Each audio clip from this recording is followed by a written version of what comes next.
MC. I guess I'm MC, but where the microphone? What's that? We're going to take a step off, guys. Enjoy the rest of it.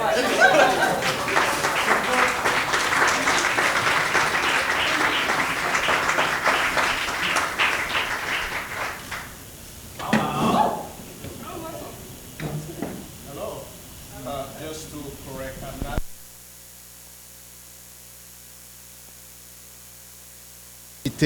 Known as Buba. I am originally from the country, the French-speaking country of West Africa called Côte d'Ivoire, and I work here as a French professor at Marquette. And I've been invited here to associate my voice to that great event, and I'm going to read for you a poem. Father, the children ask, how do you write your poem? These words on the page, where do they come from? Children, children, I reply. I do not write. I listen. These words are not mine. They are the whispers of ghosts. Ghosts who touched my hand when I was in pain. Ghosts who looked at my face when I was shunned. Ghosts who whispered phrases that I never knew were so secret and yet so warm, so caring and yet so secret. I do not write, children. My poems are made with pieces of thousand smiles I gather from all the round faces all around the world, faces that touch the tip of my pain and feed my lips and thaw my tears and teach my heart how to hurt, how to feel, how to love, and how to care. I do not write. I am no more than the seed of all the wise men and women who taught my poem the secret of verses that care, metaphors that smile, letters that breathe, semicolon that mourn, choruses that dance, and line that step out of line. I stand here in front of you, children, the ghost of the frightened Mandingo, young man, the ghost of the beautiful Fulani bride, the ghost of the Ashanti noble man I once met on Goree Island, slowly taking their last steps towards the dark boats, towards the chains, towards the street of Annapolis, Baltimore, Ferguson, and Milwaukee. Children, I do not write, I only listen. Children, close your eyes and open your heart. Feel those tears of the mother sleeping in the desert and waking up lonely in heaven. Hear a child crying alone in our cages. See the men sleeping under the cold Midwest sky. Close your eyes, children, and you too will hear the ghosts of all the wise men. They will teach you how to hurt, how to feel, how to love, and how to care. You too will find the words. You will sketch all their suffering faces. You too will draw their hope. You too will feel their pain. Thank you.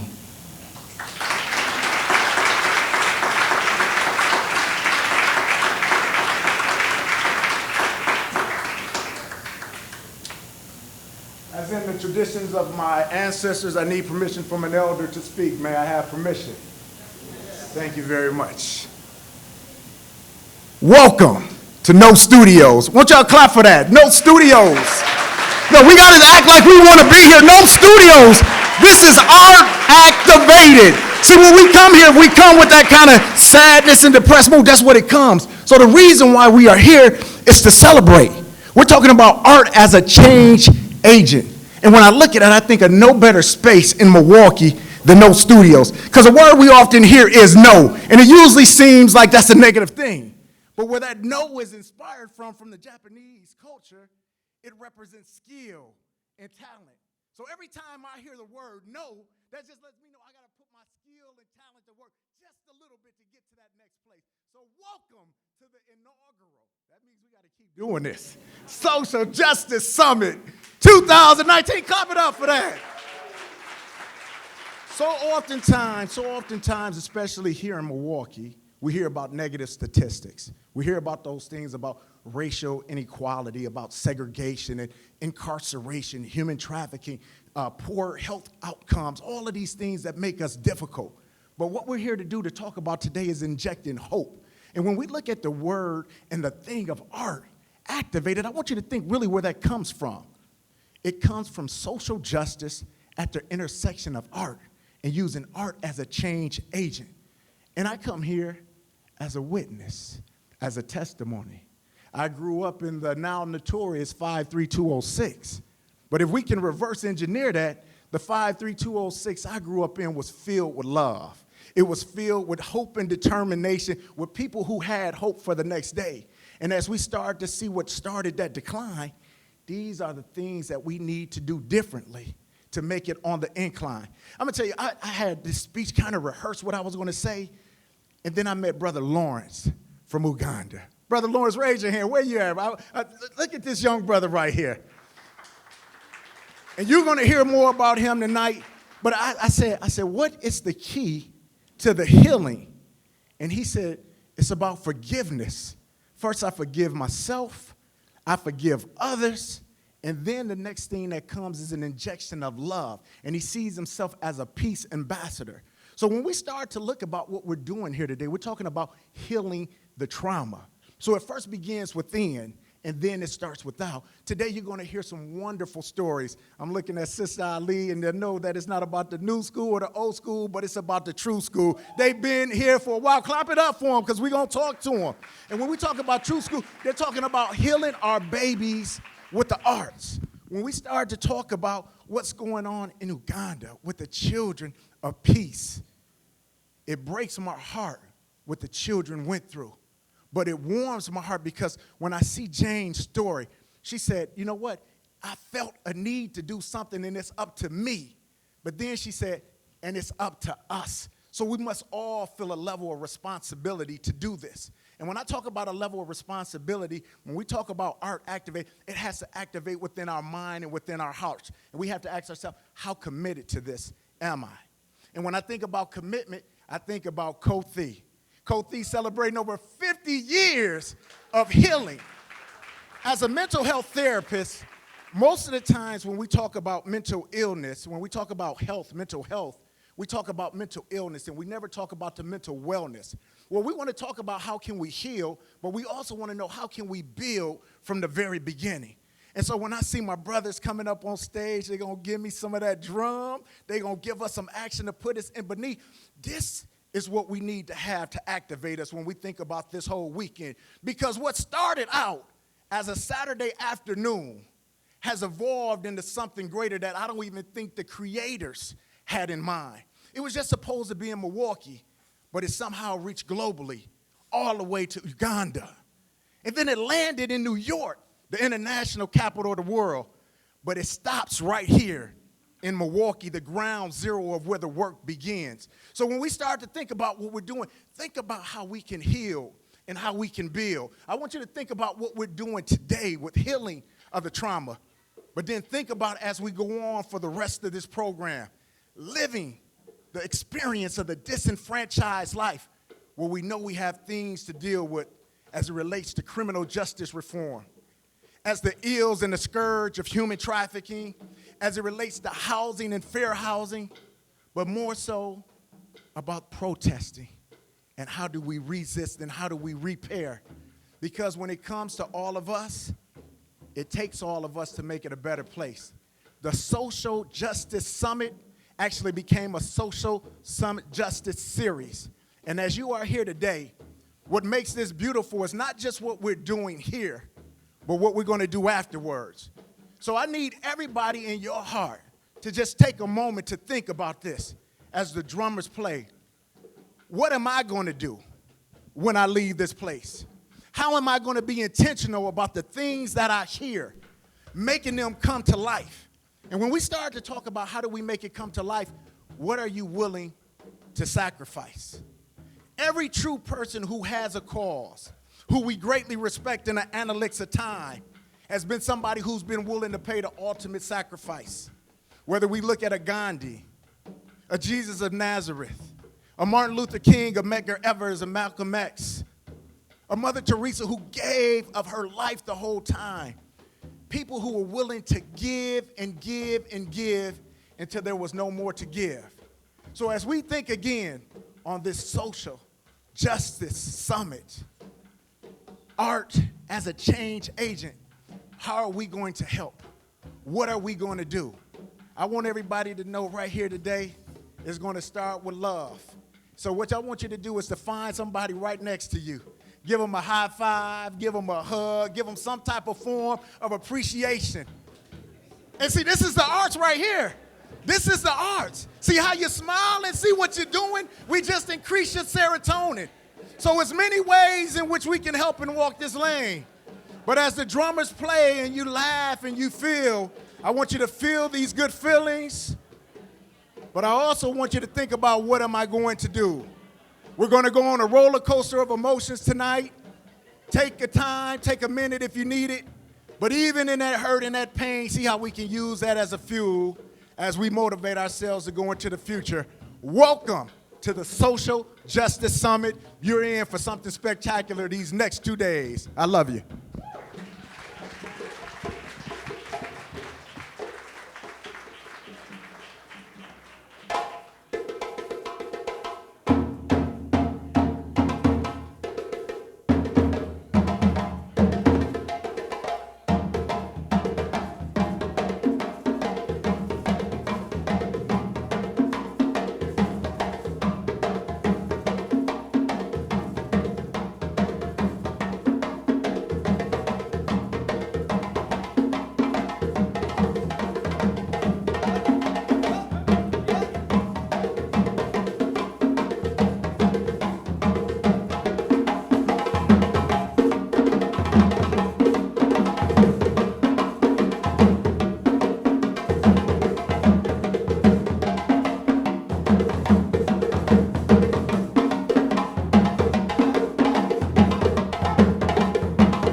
I wore flats for a reason.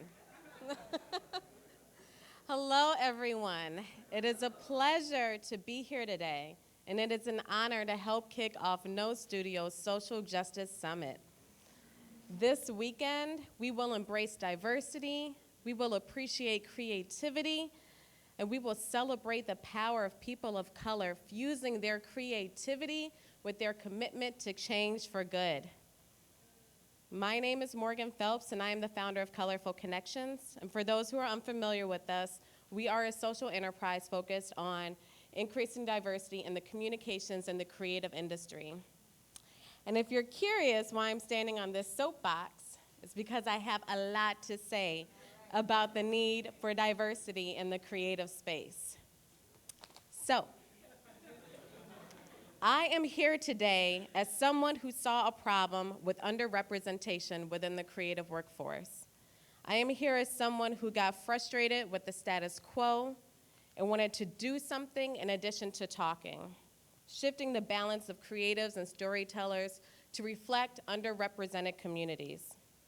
But why? Why is it so important to have diverse creatives? I appreciate the value of research, so I'll throw in some numbers to help answer that question. And my main source is the census, but find me afterwards for specifics. I'm just going to run through these for the sake of time. People of color will be the majority in the U.S. in 25 years. Here in the city of Milwaukee, people of color are already the majority at 54%. When it comes to creative positions, 31% of people of color are in the profession nationally and 27% locally. Now, with that landscape in mind, listen to this. If at least one member of a team represents the target end user, the team is 158% more likely to innovate accordingly. I think that's worth repeating. If at least one member of a team represents the target end user, the entire team is 158% more likely to innovate accordingly. So let's go back to the question. Why is it important to have diverse creatives? It's so that our ever-growing diverse population is properly understood, represented, and reflected. It's not a nice to have. It's not a feel good. It is essential. It's vital for business, and it's in the best interest for all of our well-being. Without diverse creatives, the true perspectives and needs of the public won't be fully represented. And without that, we're at continual risk of poor innovation and missed opportunities. Let's not think narrowly about creatives and the storytellers who control the narrative. There are traditional creative fields like advertising, PR, and film, 12 Years a Slave, right? But it's one of the top desired skills from employers because creatives are present in multiple industries. As we'll see today, speaking with Fern Calker about using art as a change agent, and from Naira Jordan tomorrow on reimagining solutions for criminal justice reform, creatives think without boundaries to conceive the solutions of tomorrow. And just think of the difference we can make and see if we had more diverse creatives. This weekend, we will hear from bold leaders who in some respect use creativity to drive change, some from across the world, and some here in our own backyard. My ask to you is that as you attend these sessions, you do so with an active ear, with purpose, and intentionality. Let's not forget the realities and injustices that exist in the city we call home. Let this summit fuel your spirit and inner creativity and leave you inspired to ask yourself, how can I be a part of change? On that note, I will invite John Ridley up to the podium, and he will help introduce our first panel. Thank you.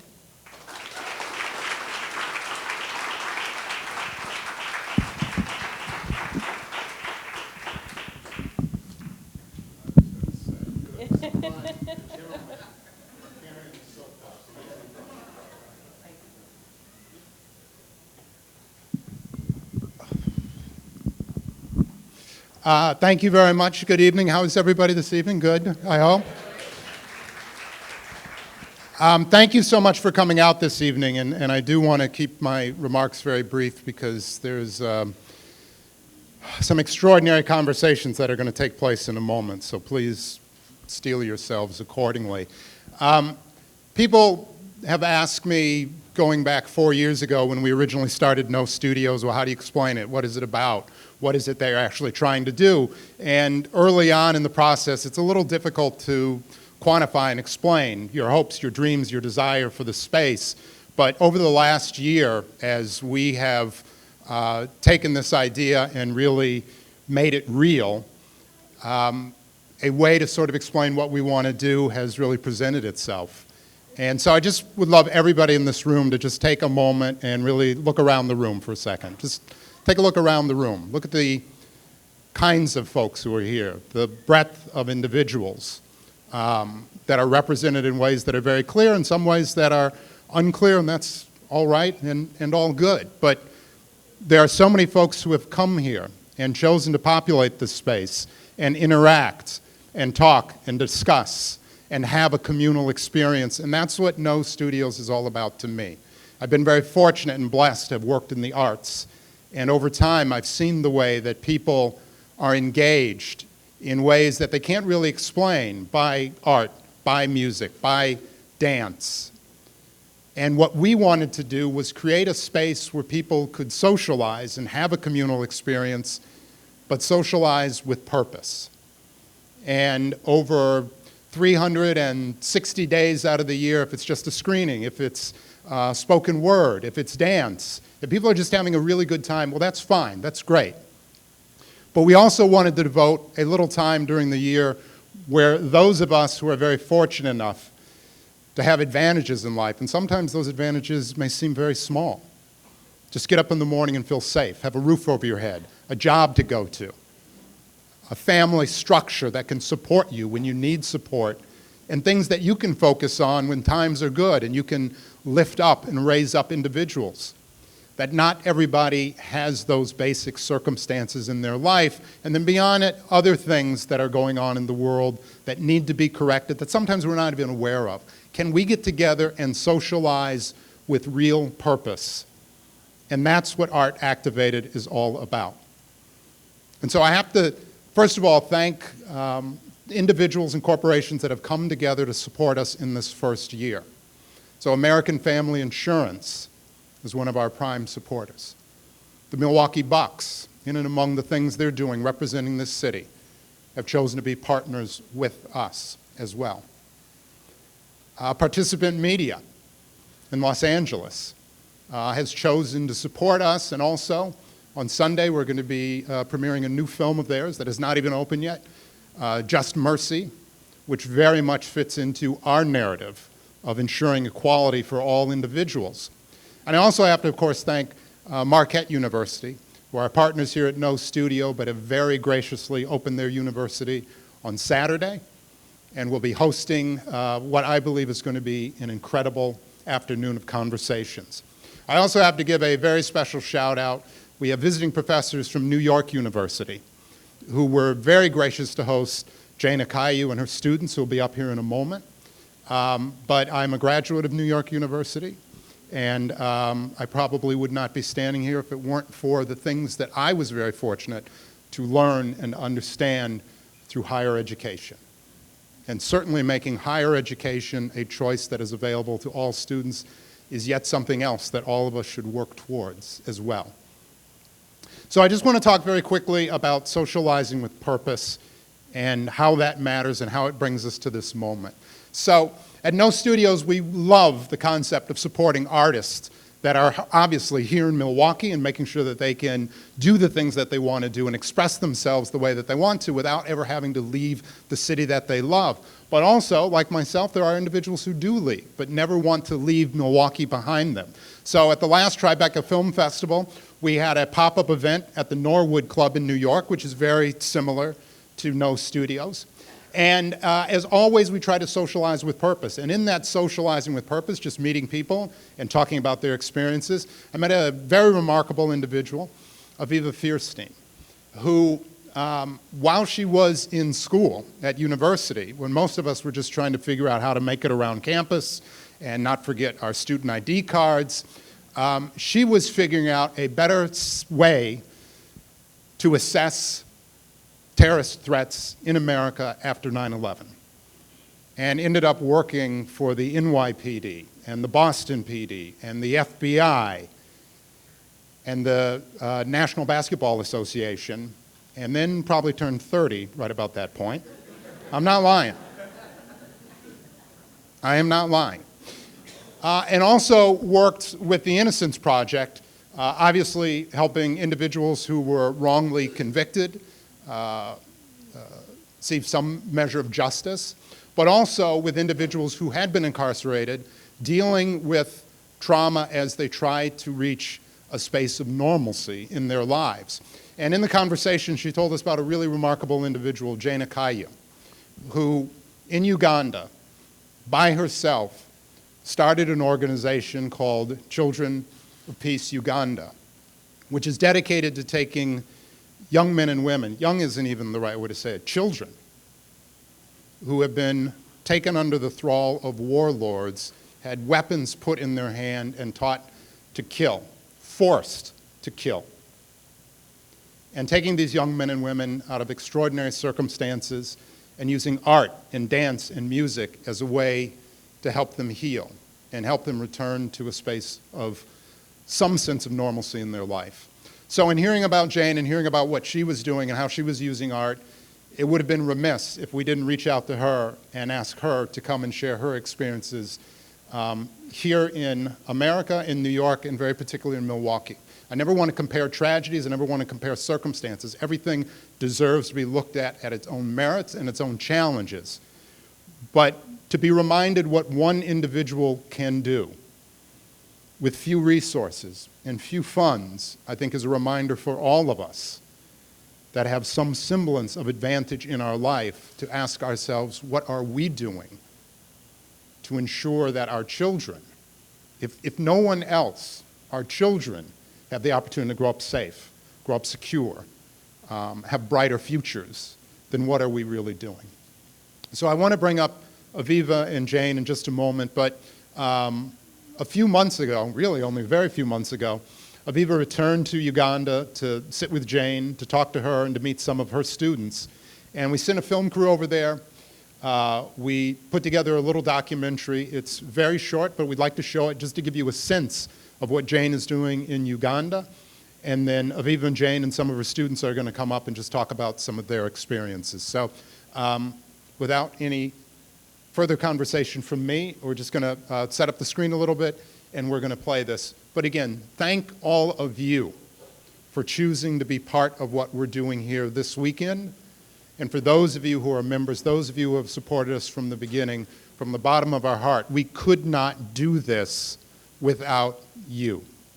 So thank all of you for being here, and thank you for finding space in your heart, in your time, in your day, to focus on the folks around us who most need us. So thank you. All right, so we're going to play this.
By self-styled prophet Joseph Kony. Joseph Kony has been on a murderous rampage that has Staggeringly lasted brutal. almost 3 decades. He preaches that he's on a mission from the Holy Spirit. His army has wiped out entire villages, killing thousands. Charged with abducting huge numbers of children. Kidnaps children. Boys.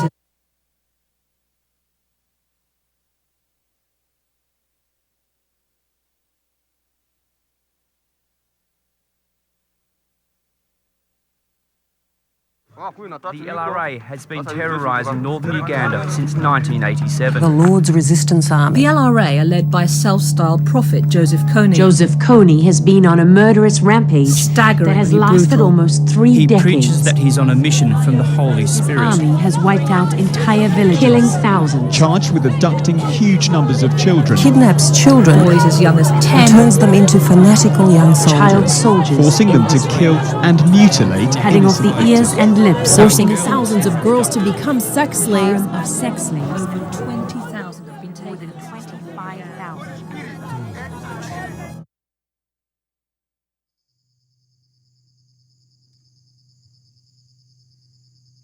Somebody's crying, Lord. Somebody's praying, Lord. Somebody's crying, Lord. What prompted me to start CPU was my personal desire to reach the children who had been rescued from the LRA. So I kept asking myself, so what becomes of this child? To me, the children needed me. They needed all of us. I don't have any parents. They were arrested by Lord Resistance Army. Then my father was killed when I was there with him.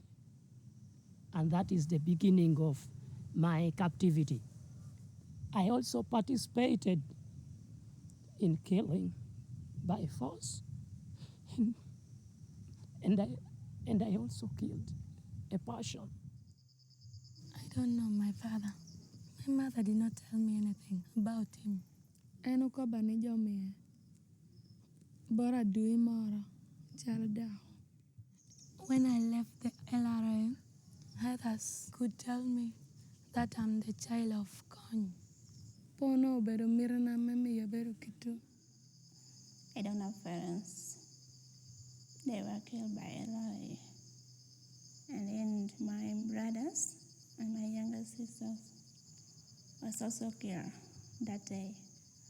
Children of Peace Uganda was born in 2010. Our number one category are the former child soldiers, the children who were born in the LRA captivity, and then the children who were orphaned by war.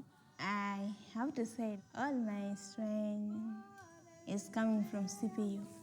The CPU's main programs are psychosocial support and peace building. As Children of Peace Uganda, we needed a holistic approach, to be able to address the whole human being in totality.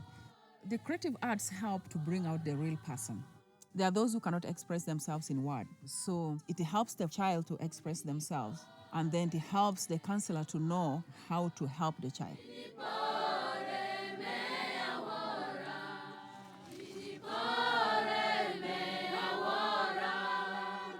Forgiveness benefits the survivor, the victim. So we teach them to forgive the people who have hurt them this much.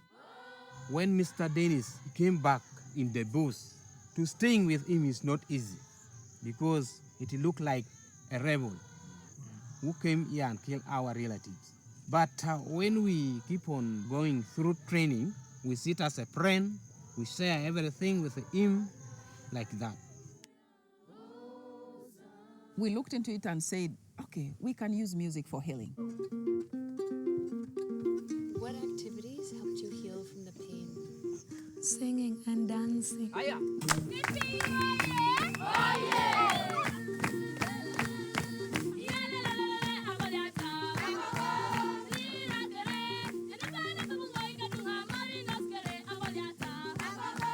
When I see a situation I can handle, I help.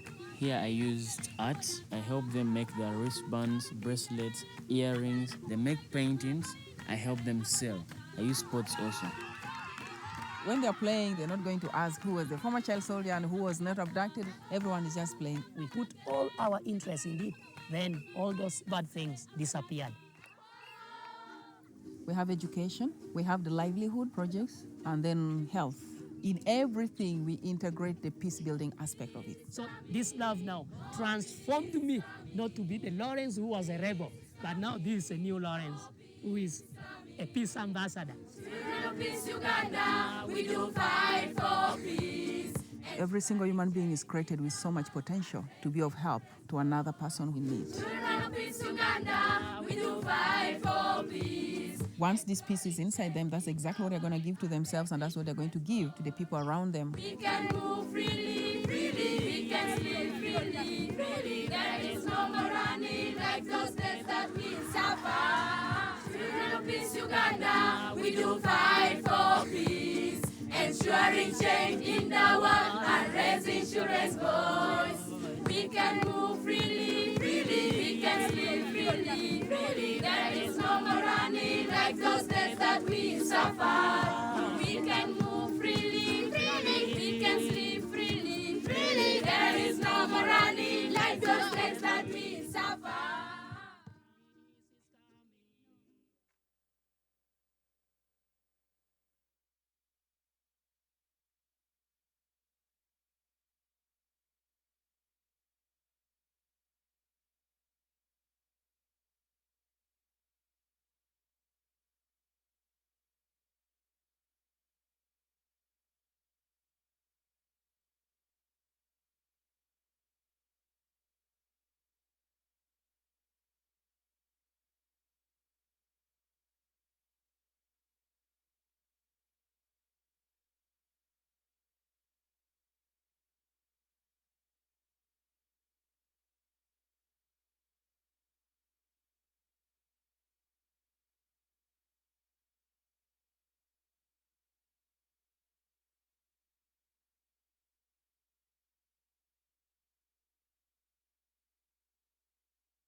Jane Ekayu. And they are going to introduce some of their students who have come from Children of Peace Uganda, all the way from Uganda, to be here with us and share their stories. Yeah, sure. Thank you, John.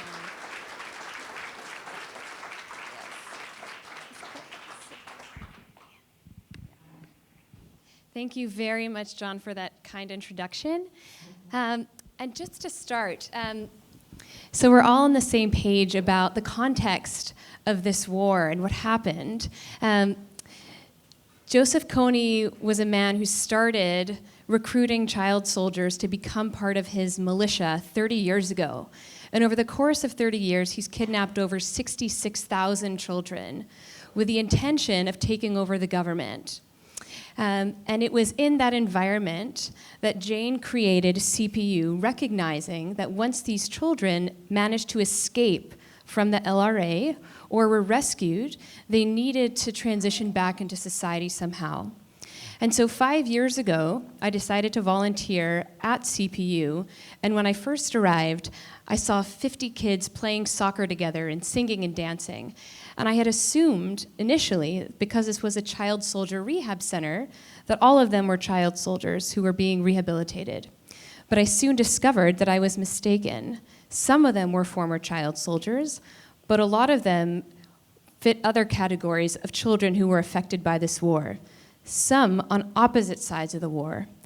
All of them were victims, but there had once been a time when they were forced to fight each other, and now they were singing and dancing and playing together. And their stories of not only pain and suffering, but the inspiring stories of overcoming their trauma and adversity was so powerful. And I came back to the US trying to find someone who could help tell their stories or cared and recognized that there is so much power in their ability to recover from such trauma. And for 5 years, I knocked on doors and unsuccessfully tried to find people who recognized the power of what these children had to offer. And it wasn't until earlier this year that I met someone incredibly special who recognized that pain and suffering is universal, as is hope and inspiration and recovery. And that person is John. And so, John, I want to thank you. I don't know where you are, but it takes an incredibly rare combination of compassion and creativity to identify important social issues that are not being discussed but should be, and then to figure out a way to get those stories out in the public space. And John, you have, for many years, found a way to introduce to us in our theaters and our homes a picture of worlds that we never would have otherwise seen, and tonight is no different. You have us sitting here in Milwaukee. We are now able to connect with the experience of people from halfway around the world because of you. So thank you, John, for giving all of these children a platform, and all of these children, and all of the children in conflict zones that they represent, a platform to share their stories and to find new purpose in inspiring us with their stories of recovery. And along the way, I want to add, I had the privilege of meeting John's sister, Lisa, who I consider a role model to me, and whose orchestration behind the stage is just nothing short of remarkable. And I feel very fortunate to have met your entire family. My life is certainly a better one because you are in it. And I know I can say that for everyone sitting here in this room as well. So thank you for that.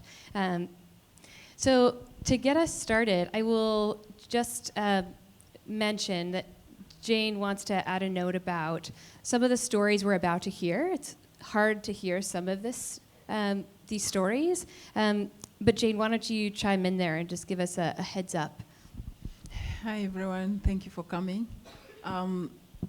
The stories of the children are definitely hard, but it's good for them, it's good for all of us, and because it helps them in the healing process. And however hard they are to listen to, remember there are those who are living it. Thank you, Jane. And so to get us started, we'll start, I'll just go down the line and introduce everyone, and then we'll get started. So to my right, we have Lawrence Opio. Lawrence was kidnapped when he was 14 years old and spent a year in captivity. He represents the category of children who were forced to become child soldiers. Next to Lawrence, we have Delish. Delish was kidnapped when she was 9 years old by the LRA, and she was in captivity for 2 weeks. Over the course of those 2 weeks, she lost her father, her mother, her brother, and her baby sister. She represents the category of children who were orphaned by the war. Next to Delish, we have Margaret. Margaret's mother was taken as a child bride by an LRA commander when she was 11. And Margaret and her mother managed to escape when Margaret was 2 years old. She represents the category of children who were born in captivity and whose biological fathers were LRA commanders. Next to Margaret, we have Jaira. He was born at the peak of the war, and when he noticed that many of his classmates disappeared because they were being kidnapped by the LRA, he decided he couldn't sit on the sidelines any longer and chose to use art as a tool to help reintegrate the children who were returning from captivity. Next to Jaira, we have Jane. Jane is the founder of Children of Peace Uganda. She has extensive experience as a child trauma therapist. She's spoken about the child soldier issue at many different venues, including the United Nations, the International Criminal Court of Justice, to Sandy Hook shooting survivors, Harvard University, NYU, and many other places. And so to get us started, Lawrence, can you tell us, from whatever you're comfortable sharing with us, about your experience in captivity? Okay. Thank you very much. And first of all, I want to appreciate everyone who is present in this place. This summit is for all of us. But I'm saying that my story is now a story and the reality of what happens. So when I'm speaking it, it is for everyone. You have watched what happens. I am Lawrence. So my life experience in captivity was very hard. It was in 2003 when I was 14 years old. The rebel came at night and abducted me and my father, my mother, and the family members. who are our neighbors. We were taken into the forest that day. From there, we keep on moving from village to village to abduct other children.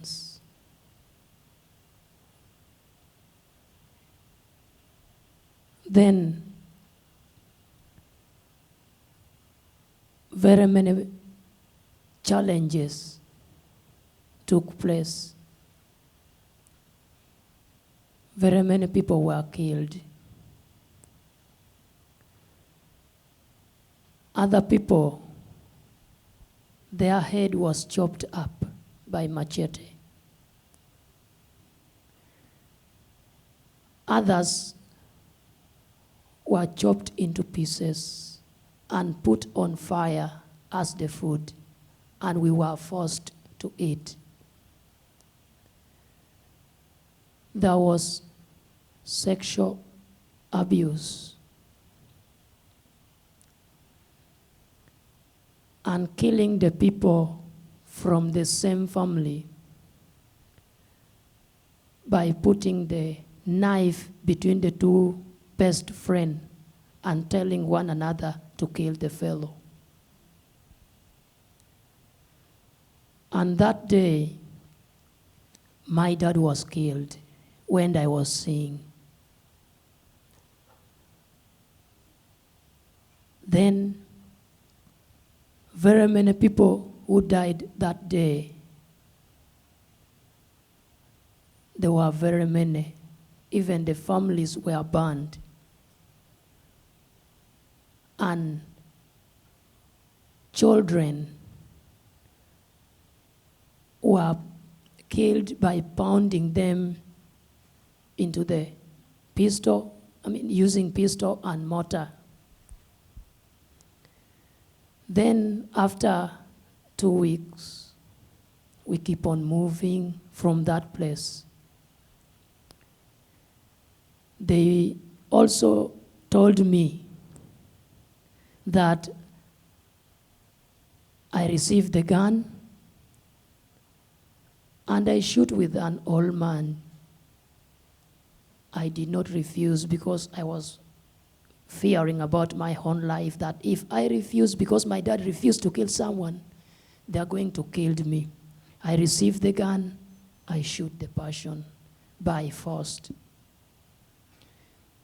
So, from that day up to now, I lose all parents, and that is my life experience in captivity.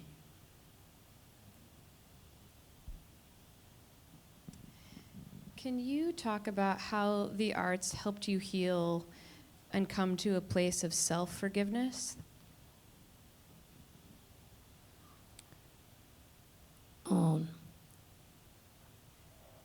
After my return from captivity, I didn't want to live anymore. And I thought about suicide. And I was pained for having been forced to kill someone. And that day, my innocence died. Then I also decided, with the help of Children of Peace Uganda, through our director, our beloved mother, I decided to forgive myself and to forgive children, to forgive LRA. I also participated with the work of arts, music, dance, and drama, it helps me to forget about the past and start looking forward for the best prosperous life, because my life is for a purpose. So I also called upon the entire world to come together. We need peace in our life. So let us join hands to work for peace. Thank you. Thank you, Lawrence. Delish, for whatever you're comfortable sharing, can you tell us what life was like in captivity for you?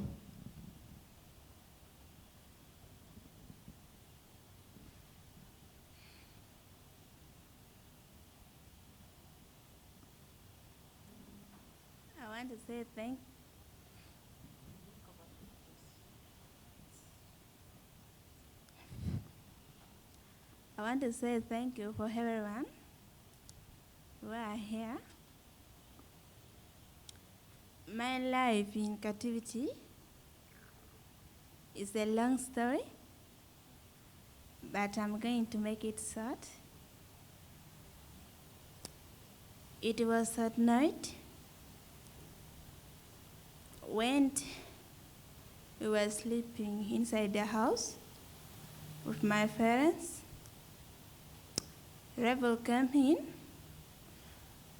and they used force to make us come out.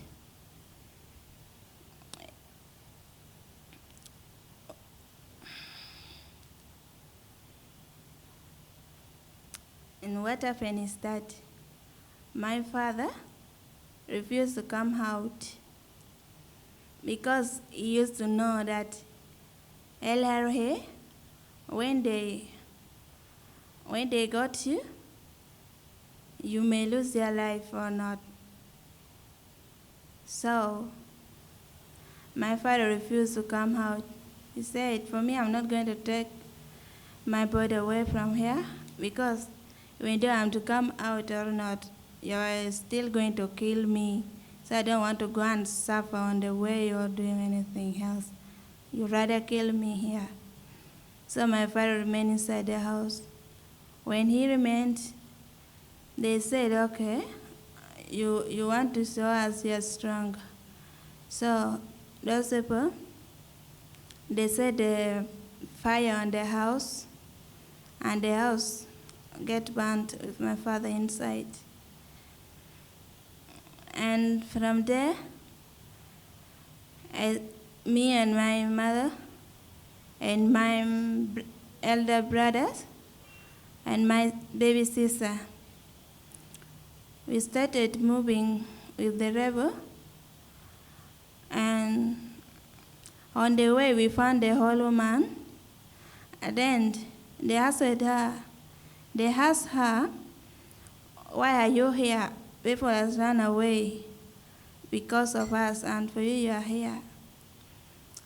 The old man answered that I'm weak and I have no energy to move. And then they said, okay, let us make you rest. And then from there, they ordered my elder brother to kill her. And my elder brother refused to kill her. So they said, you're disobeying us. How could you refuse to kill this woman? Now you are going to die instead of her. And from there, they picked a beating stick. They hit with my brother from the head. And from there, he died. Again, we continue moving. On the way, my baby sister also started crying on my mother's back. And from there, they asked my mother that, whose dog is that making noise for us? Then my mother was quiet. And then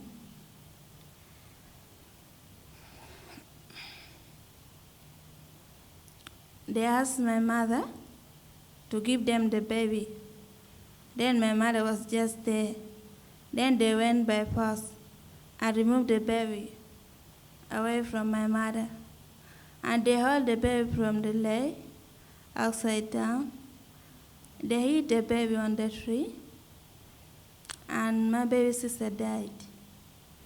Then from there, my mother cried and said, "Now, you have killed all my family members. Now what am I going to remain for? Come and finish me."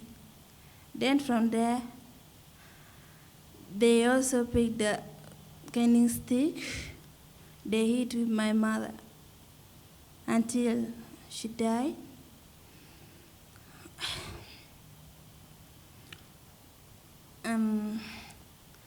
Then from there, I was there by my body because my soul was not with me, and I was having no life on me. So I couldn't cry, I couldn't even say anything because I was just like, I'm waiting for my time. But by the grace of God, I managed to escape from them after 2 weeks. And I came back to homeless, where there's no parents, there's no one to take care of me.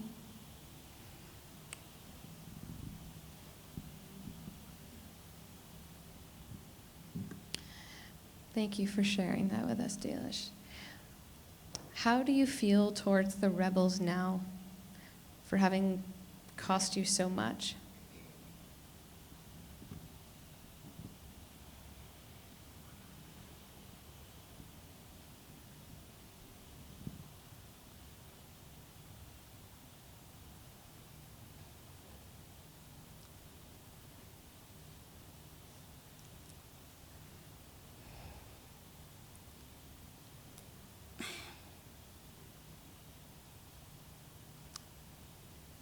My feeling toward them,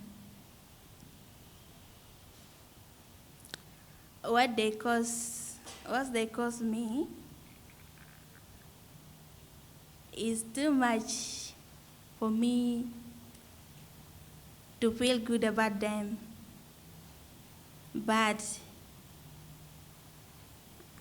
I just feel in my heart that the thing do happen. So I have to forgive them.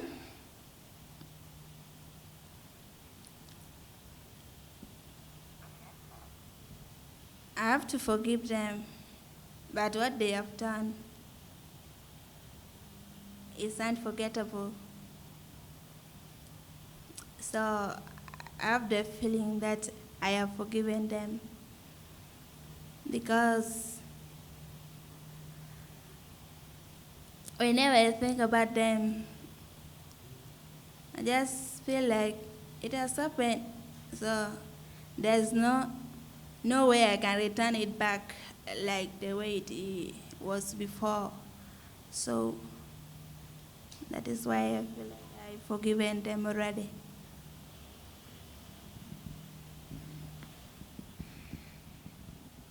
Thank you. So Margaret, you did not get to choose the family into which you were born, but you suffer the social consequences as if you had a choice to pick your father.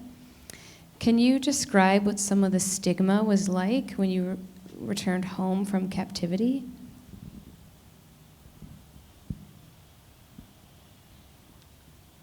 When my mother came back from the bush, I stayed with her at my grandmother's home. And from there, my mother got a husband and went away, leaving me with my grandmother. I stayed with my grandmother, And then my grandmother died. From there was no one for me to stay with at home. My uncle decided to take me at my mother's. Then I went to my mother. I stayed with her there. From there, my stepfather started mistreating me, telling me many words that I am not his child, so he doesn't want to see me at his home. He could chase me away from home. Then my mother came and called me and told me that, my daughter, I cannot manage to stay with you when you are like this here. It's better take you to my brother.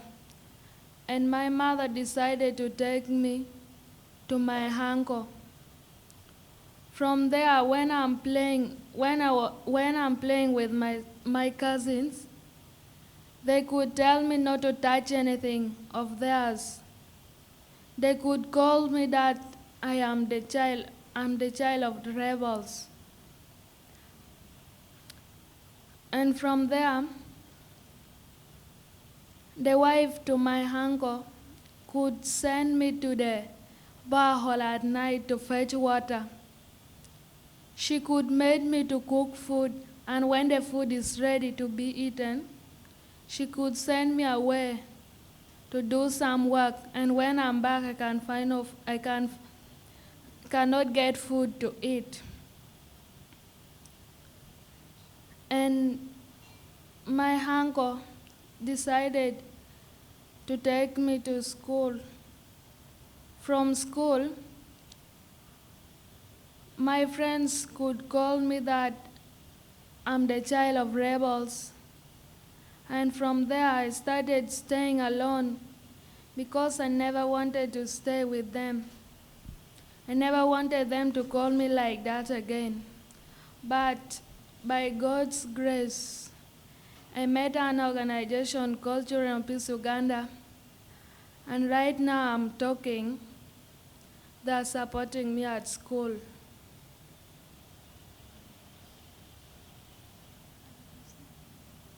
Can you describe how the arts, I know you love music and dancing, how that helped you cope with the stigma? The music and dancing that Children of Peace has taught us with made me to forget what has happened in the past and make me free. Thank you, Margaret. Jaira, you did something very brave and unpopular at a time when it was clearly unpopular to associate with children who were in captivity, as Margaret just described. What made you decide to help them out anyway? Did you suffer any social consequences, and why did you choose to help out regardless?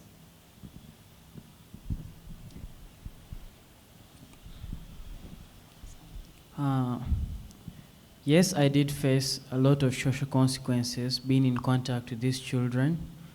I remember when I was 9 years old in my classroom, it's when I realized most of my friends were keeping on staying away from me, saying I'm in contact with rebels, former child soldiers. This made me feel so bad. I remember they would leave me. I would sit alone at the back of the class, and when the teacher would ask me, Jara, why are you at the back of the class alone? I really have no explanation for the teacher, but deep in my heart, I was so hurt because of what my fellow friends were doing to me. But later on, I was able to make my classmates realize that former child soldiers are just children like us, and because of this, there was no need for us to segregate them from us to them, because we're in a fast-growing world. These fellow children needed to cope up with us, and needed to be with us at the same pace. So I was so glad they were able to reintegrate back into society. They were able to cope up with us. Now, as I speak, the former child soldiers are very good friends of mine. I live with some of them in the same house. I go to school with them in the same place. I'm in class with them all the time. So this basically has made me so happy being in contact with them. And so what was it about art, or the arts, that made you feel that that was the best way to help them reintegrate back into the community? To me, I'm an artist, and to what I believe with art, when one looks at an art piece, the first expression on the face is a smile. And when there's a smile on your face, you have joy in your heart. And when there is joy in your heart, you have love in our midst. And when there's love in our midst, there is peace in the society. So this, I believe, has really helped a lot. Because imagine it was you. You'd really want someone to help you reintegrate back into society. You'd want someone to really take care of you. You'd want someone to really love you. You'd really want someone to take notice of how you're feeling. What are you eating? How are you doing every day? How are you sleeping at night? So to me, art has really shown love to their children.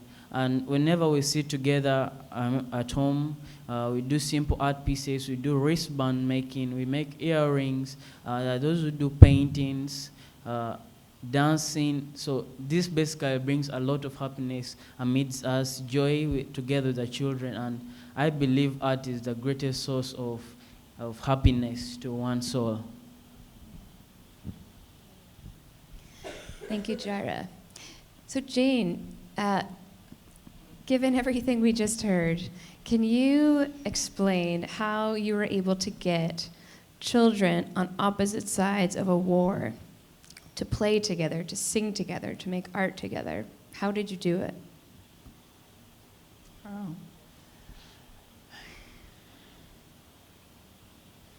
To me, I had to focus on how beautiful it will be if they were brought together. And I looked at the other side, is that a house divided by itself cannot stand, and so does the community. So we always had to use creative arts. The creative arts in the community, we use what we call the community peace dialogues, the community peace clubs, the Choose Love, Choose Peace programs. And in that, we bring all the children in the different villages, together. And they usually know on which days we are meeting, in which community, and we have all the children come. There are those who can express themselves through drawing, through music, the creative dances, and that helps the children to come together. And once they come together, nobody is looking for who was a former child soldier, who is a child who was born in captivity, who was orphaned by war. They just come together and they play. But amidst that, they are able to begin talking about their own stories. And then they realize there's something that they all need, and that is peace. So they begin working towards that. We also use sports, and that has helped. And for us, as Children of Peace Uganda, this child becomes the entry point to a given household, and that household becomes the entry point to that community. And once we're in that community, then we bring the different households together. Yeah. So Jane, a big theme across a lot of these stories is forgiveness. For oneself, for others who've hurt us. Forgiveness is really hard. Yeah. Can you explain why it's such a central component of your psychosocial therapy and your program, and how it might apply to all of us sitting here tonight? Forgiveness is one of the topics that we don't want to talk about it. And I appreciate the fact that very few people would want to talk about it, because it's definitely very painful. Somebody has hurt you and hurt you so much, like these children. Where do you start from? Forgive that person, really? Yes, it is possible. And why should we forgive? we must understand that forgiveness benefits the survivor, number one, not the perpetrator. Because it frees the inner person. You know, once we hold on unforgiveness, and I want you to know that you're absolutely right, anyone is absolutely right to feel angry, because that's a natural reaction to hurt. That's a natural reaction to a loss. You feel angry about it, and the easiest thing is revenge. But then if we continue to revenge, when are we going to stop losing children to wars, to guns? When are we going to stop losing parents to guns and to wars and to violence? It will not stop, it will continue. That means we have to go for what is least palatable, forgiveness. And like we said, we have to understand, why should one forgive? Why should I forgive? Why should you forgive? It benefits you. It frees the inner person, like I said. And if we don't forgive, hold on to anger and bitterness, it begins to eat up the person who is again the victim. And that means you're going into secondary hurt, you know. Our hearts were not created to hold bitterness and anger. They're created to hold love. And that's why you feel better if you're loving somebody. If you meet somebody that you love, you feel good about it. But if you meet somebody that has hurt you or may not even have hurt you, you feel angry and you get sick. And your body begins to break down. You're not going to be good to yourself if you hold on to anger and forgiveness. Neither you're going to be good to the people that are around you. And remember, we give out what we have. If we're holding on to anger, that's exactly what we're giving to ourselves. That's what we're going to give the next person, and that's what we give to our society. We don't need that, not anymore. We've gone through so much. And usually we encourage that if the person who has hurt you is a family member, try to reach them. And remember, you're working on yourself first, not them, okay? Don't expect a positive response from the other side. Whatever the response is, you are only trying to tell them that you have accepted them back, okay? You practice to forgive. And that's why most of them will say, I learned to forgive. You learn to forgive. And it's a gradual process. We also encourage you to talk to yourself that, Jane, you can look at a mirror and talk to yourself. I choose to forgive so-and-so for hurting me this much, for killing my father, for killing my mother. I choose to forgive you because I have to free myself. You will break down. Some people break down. That's okay. You're beginning to heal. Do it again and again. And another time you'll feel the pressure inside you going down. It becomes less by the day. And you free yourself, you're going to feel better. And like I said, sometimes it's a family member. Maybe they were also waiting for you to reach them. You know, sometimes they say, oh, so why are you reaching me this time? Some of them were like, oh, actually, I was thinking of reaching you, you know. And we cannot heal our society till we have accepted that we can forgive. And it's possible, because I've worked with thousands of children and they have been able to forgive. I've worked with mothers who have lost so many children to the war, and they have been able to give, and they will tell you, you know, once they accepted, they began to heal. They got better. For the students that we work with, you begin to see that their grades begin to improve in class. Their health begins to improve. And that's how beautiful forgiveness is. Hard, but it's possible. And it's a gradual process. Thank you very much. I think that closes out our questions for this eve. I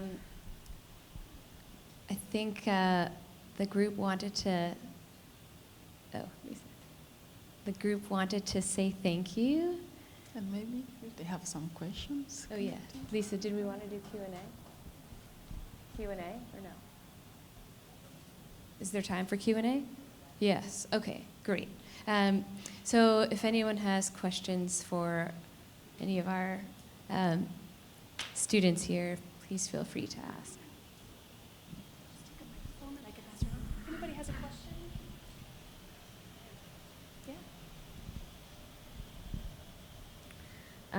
First of all, I want to say I'm so sorry that you guys have had to go through the things that you've gone through. I'm just sitting here and my heart is so full, you know. But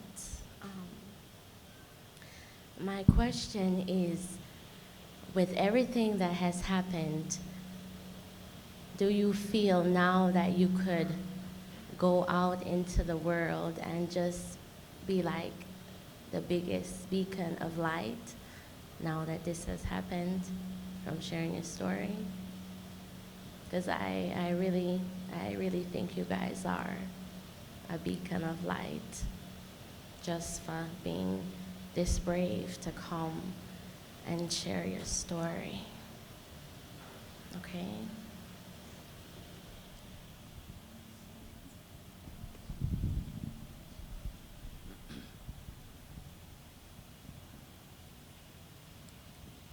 To me, yes, we can go out, and we've begun to go out and share this very hard message, but very positive.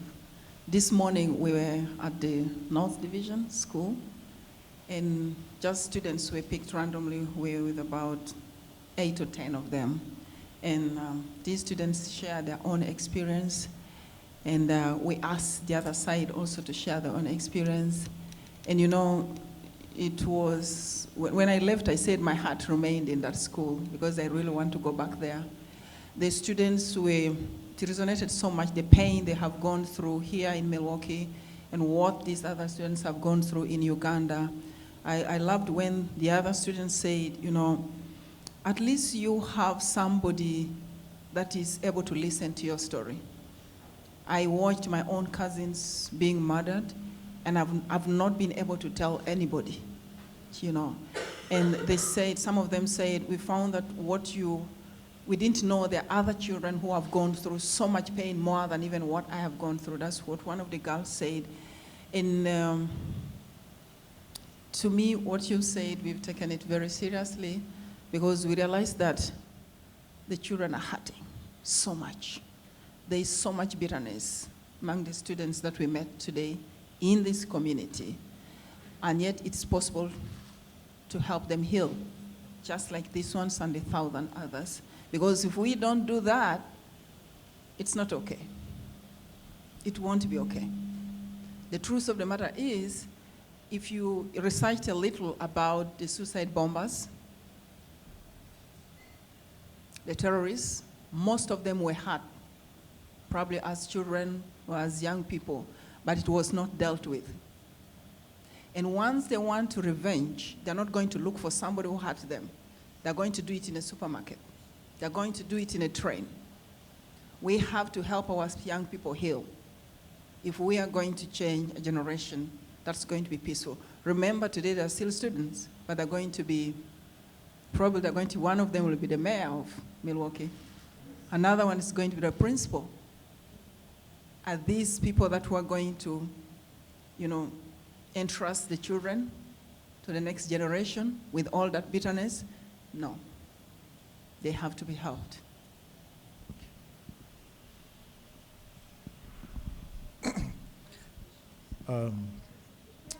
I'm here.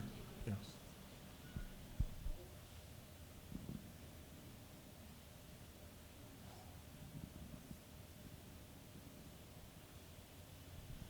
Okay.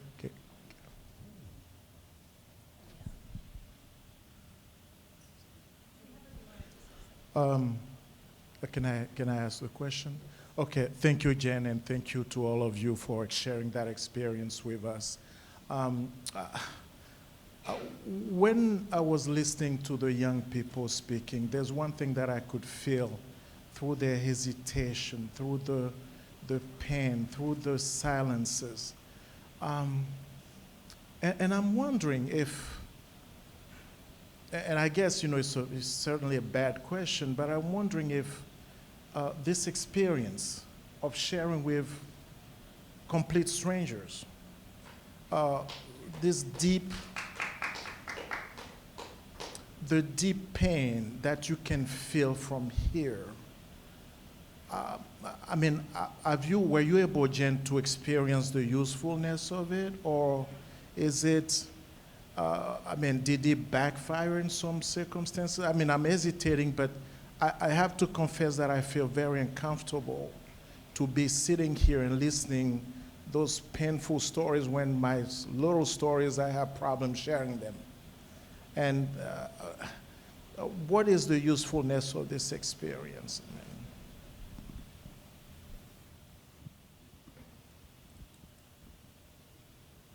It helps to heal, not only them, but others. Like I say today, when we're speaking with the students at the school, at the high school, they felt, oh, I thought I had gone through a worse situation than any other person or any other young person. I didn't know there are others who have gone through this. And let me tell you, when it was time for us to leave, they didn't want these students to leave the school. They just connected and, they went to the basketball, court to play. They went to the music rooms, and I found they were finding healing. Secondly, beginning with them, few years ago, they were not able to speak at all. The pain was so much, but as they speak, they release themselves. And then also, we want the world to know that this is unacceptable.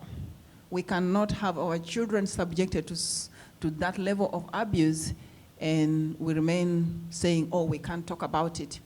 Yes, it is hard, but they have gone through it.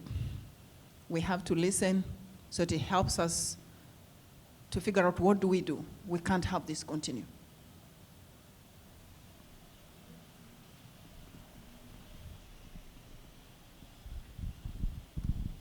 I had a brief conversation with you, Jane, and first and foremost, I want to thank you for your strength and your endurance.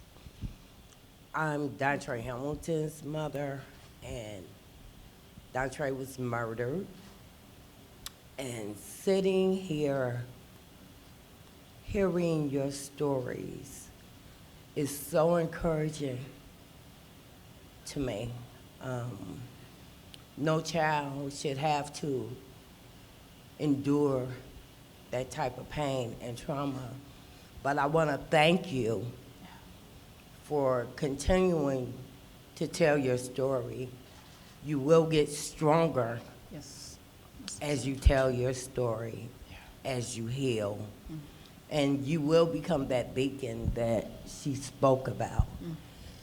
And hundreds of people such as myself will heal and continue to heal from your stories. So just thank you. You are making a difference. You are beautiful and you are needed. Thank you. Thank you so much.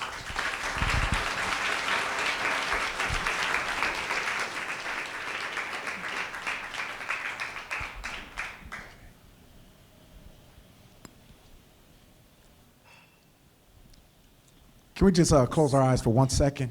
And I want everybody to just take a deep breath. Inhale and exhale.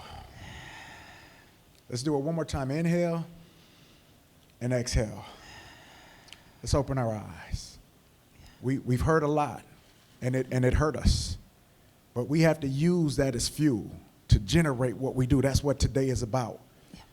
I got my PhD in 2003 from UW-Milwaukee. But the greatest information I ever learned was from my maternal grandmother, who was from Chickasaw County, Houston, Mississippi. Never went to college, never finished high school.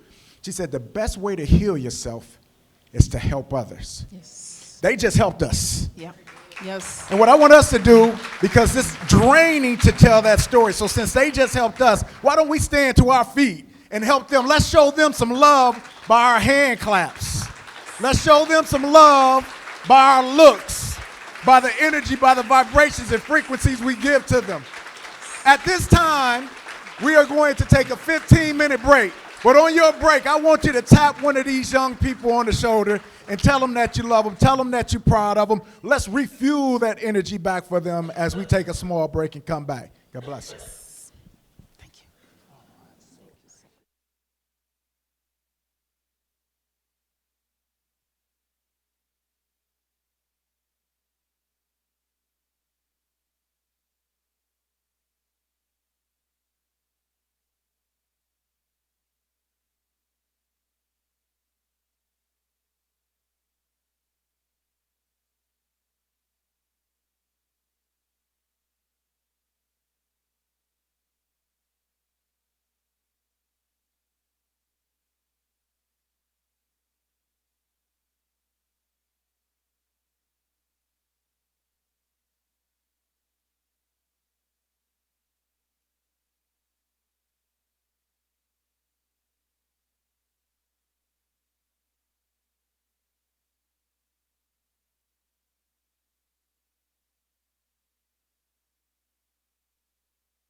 check, check, check, check, check, check.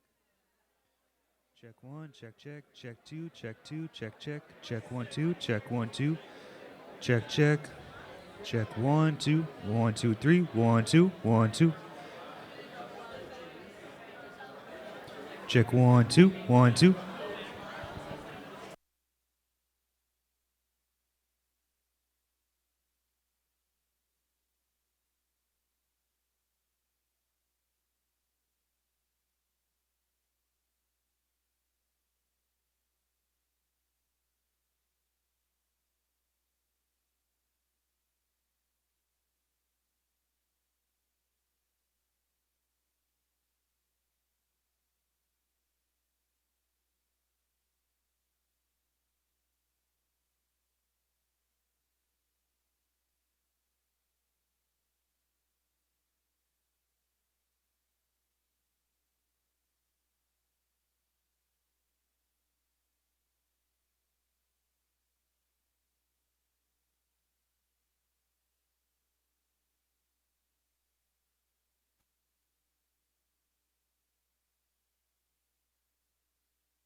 Is that for me? Please, 71 is for me.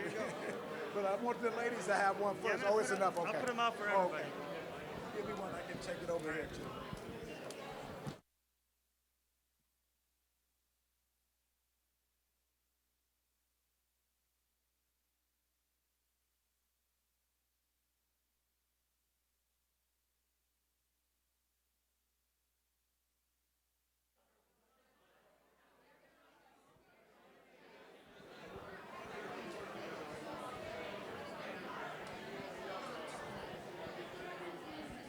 We're going to try to get started in 2 minutes. So if you can start to make your way to your seats, that would be great. And I also got some great news that this is streaming inside of the theater. So if you would like to see it in the comfort of the theater with the great couches, that is also an option for you.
Hello, everyone.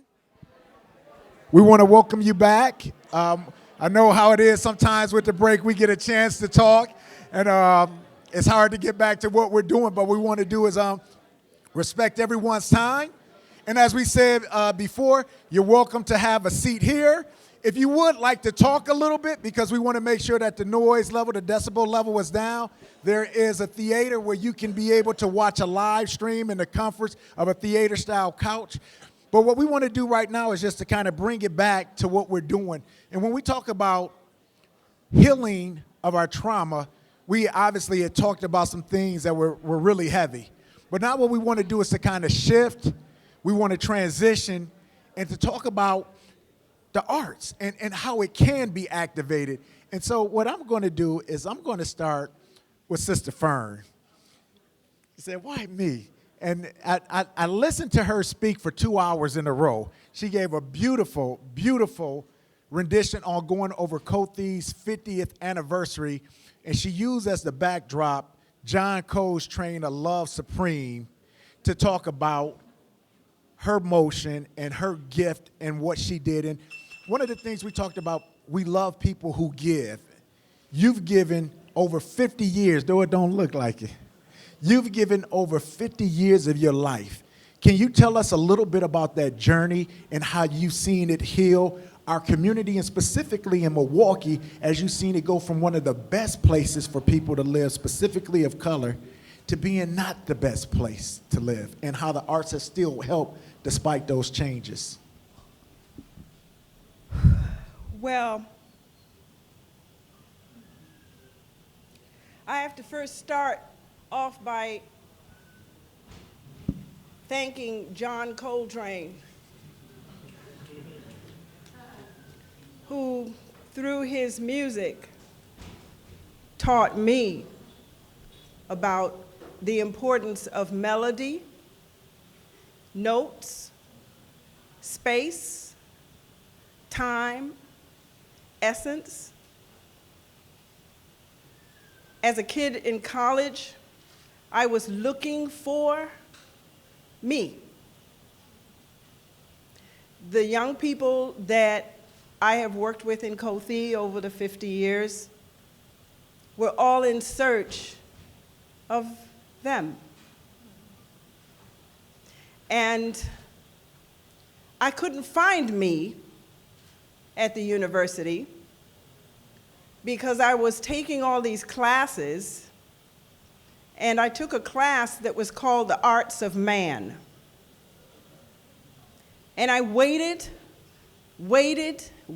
each week to see when I would visualize on the large screen with 500 of us in the room anything that reflected me.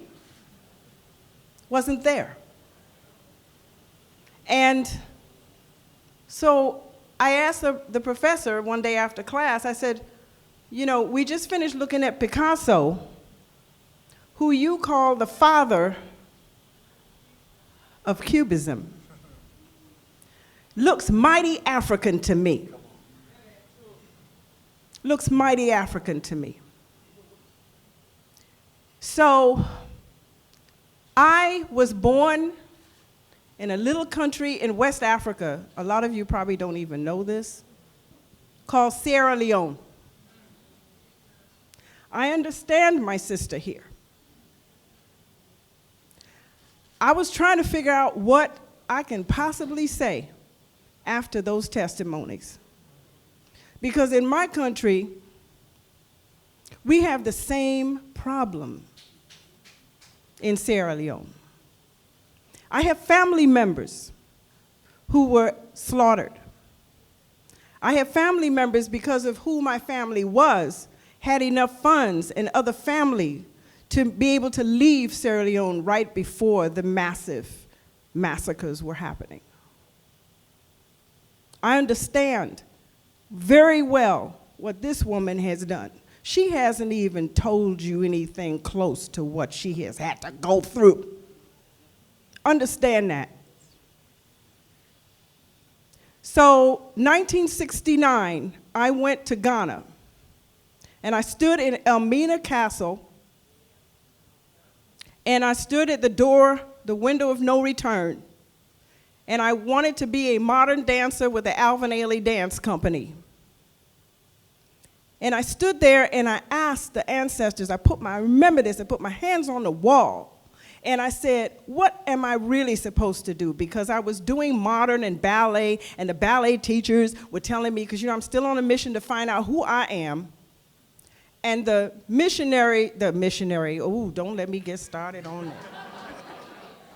I don't know where that came from. Woo-wee. So I'm at Elmina Castle, and I got this sensation that you need to go back to the United States and you need to explain and make the link with that which you hold dear, which is dance, the connectivity between Black Americans and Africans. Because the tour guide on that tour was explaining to us who those people were that were in the holes in Elmina Castle and went into the ships. But he always referred to them as those people. He himself, the Ghanaian tour guide, did not understand that he was related to the Africans who are in the New World. So I came back in 1969 and started this dance company. I was told by certain Black politicians in this city, why do you want to do something like that? Because what we need to do is be educated. Somebody said. Can we all say that?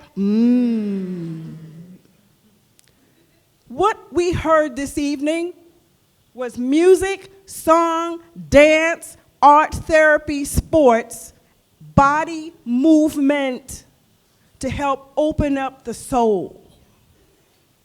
And that's what we do in the Kothi Dance Company. I can tell you the story of a young woman who I wanted us to learn how to play drums. She said, I can't play drums because Pastor said that African drums are evil. So I had to overcome that. I had somebody who was in my company who we were singing, Ishe Oluwa Kole Bajeo, from Nigeria, Yoruba, asking the ancestors to come bless us. I can't sing that because Pastor said that's African and it's pagan. I had to overcome that, still overcoming that. Okay, so what we did and what we're doing is teaching young people about their soulness, their wholeness, their beingness, because nothing breaks that open more efficiently than singing, dancing. That's why the slaves on the plantations were not allowed to play drums. That's why they would cut off the slaves' hands if you played drums, cut their tongues out if you spoke African languages. That's why. So what we're doing is getting back into our culture and back into our history through dance, music, and song. It is no different than what this woman right here is an angel. She's an angel. And, we've got to learn how to respect angels. We got to learn how to recognize angels. Because I stand here before you today to tell you that our young people do not respect elders in this city. They do not respect women in this city. Am I lying or not? If you don't believe me, they don't respect themselves in this city. And part of it is because the elders have no voice. We've got to get elders back into the midst, and we've got to listen. We've got to listen and not just talk. So I want to leave you with this. Intention is the active partner of attention. Can you all say that? Intention is the active partner of attention.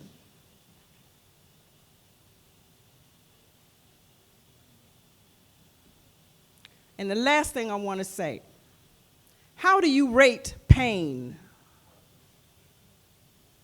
How do you rate horror? Is the pain and horror of a little girl that's 5 years old sitting on her grandpa's lap in the house that gets shot through the house, the horror of that, is that a higher score than our young people from Uganda? Is it a lesser score? Who rates it? So what we've got to do is, I'm tired of talking, people. I'm tired of talking. I'm tired of talking. I don't want to talk anymore. I want you to pick something you care about and walk out of here tonight, and first thing Monday morning, or tomorrow is even better, call up the people who are doing that thing you want to do and set up a time, go down there and assist. Stop talking about it. Just stop talking about it.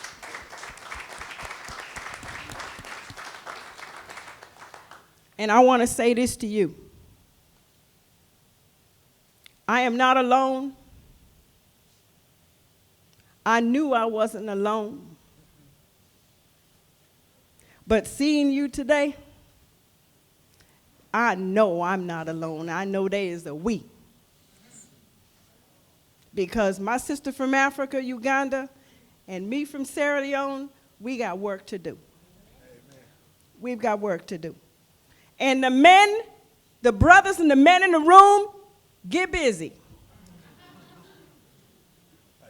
Challenge. Challenge. Because look at her. Look at her. Ashe. Can you pass that to Jane? And on the backdrop of that, we talk about social justice and arts. And we understand how powerful arts can be, but yet sometimes people vocalize that, but from a financial standpoint, they show that they really don't mean it because the support is not there. Jane, can you tell us how you sustain yourself financially in Uganda, and what are some of the dilemmas and the hurdles you have to go through? Thank you.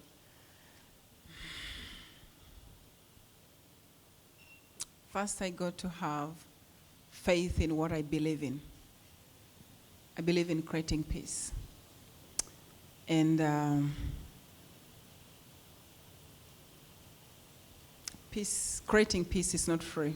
Just like someone said, freedom is not free. You know, there's a price to pay for that. When I started, I resigned a job that was paying me to go and work without pay for, I don't know, as long as, when I don't know when, you know. And I am a single mother of 3 children. And it was tough. I remember this particular day, that time, my daughter, who is now 14, was 3 years. And the little savings I had made, I was using it, you know, to reach other children.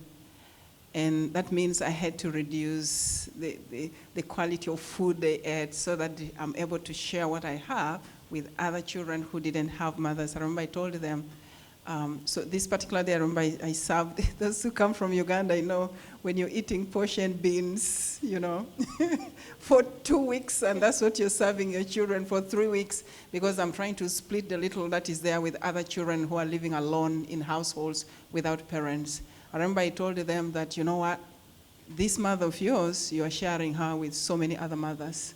I mean, with other children who don't have mothers. I remember I asked them, I say, okay, God forbid, if I were not there, would you want other children to share their mother with you? You know, they're like, yes, of course. I'm seeing them nodding with so much pain. And I remember this particular evening, they had stayed on portion beans for pretty time, maybe 3 weeks, you know, lunch, dinner. And I called them to dinner to eat, and when I opened the food, it was portion beans. The small one just burst in crying. She just cried and cried. She didn't want to eat. She refused to eat. But I knew that the little one I had to split, you know, to help other children. And yeah, that went on. So how do we raise resources? One, through individuals. Every coin counts a lot. Every single dollar matters. You don't have to have so much to be able to give. all you have to have is your heart to be able to give. And sometimes we do fundraisers. Whoever is able to help, and that's how we've been able to sustain these children in school. We have 118 of them in school, and we go for the neediest of our children. We give a priority to the children who are living alone in household. And maybe the other thing I have to mention is Dillis, you know, one of the girls that had to watch her parents being killed. By the time I discovered them in 2011, 12, they were living alone. She had 3 other siblings she was taking care of. And she began heading a household at the age of 10. You know, you reach a house and you're like, so who is taking care of who in this household? You know? And all of them were not in school. And I picked Dillis first, put her in school. And then I remember this particular day, she came with all her siblings to my house and said, Mom, that's how all of them call me. When you come to Uganda, you look for me as Mommy Jane. That's how you find me. She said, Mom, I have to go to school, but I have nowhere to leave my siblings. And she came with all of them, the other 3, to my house. You know, my heart sank with pain, but I told her it's okay. Because to me, she had trusted me first, you know. Who else could she talk to if I was not going to be there? Then that brings me to what I wanted to say. If I didn't have to be there, then who was going to be there, you know, for them? So that's how we raise part of the funds in the videos, and from all of you, whoever is able to support a child, go to school, everything counts. Yeah. Thank you. Shalina Ali, co-executive director of TrueSkool. TrueSkool is one of those hidden gems inside of Milwaukee that not many people know about. And if you do come tomorrow, you'll get a chance to hear them, and you'll see, just for example. But Sister Ali, could you just tell us a little bit about what TrueSkool is, how long it's existed, and some of the services you provide, specifically in the arts? Yeah, so we're Milwaukee Center for Creative Arts and Hip Hop Culture, and we serve the greater community, starting with young people ages 14 to 19. They get skill-based education, music production, emceeing, DJing, breakdancing, videography, photography, all these other skills, and we have skill-based artists who are actually like in the industry to make sure that they're learning in a level that can actually transfer to making money in the future if that's what they choose. But that's really just, you know, that's the thing that most people recognize, and that's kind of shiny and fun. But our intentions are really to create a loving, welcoming environment where when our young people come in the doors, no matter where they're coming from or what they're dealing with, they can actually relax and let that go. You know, they can actually stop watching their back. They can stop being scared of whatever it is that frightens you, whether it's a matter of safety or insecurity or somebody's just constantly knocking you down, telling you what you can't be. You know, I think it's important to acknowledge that, you know, even like in the co-directorship, we did a co-directorship to get rid of a hierarchy, to open up and expand the idea of multiple voices contributing to the experience, which really allowed us to open it up to the teaching artists as well. And then gave us even more room to allow the young people to decide the direction of TrueSkool as a whole, but also their very own experience in creating.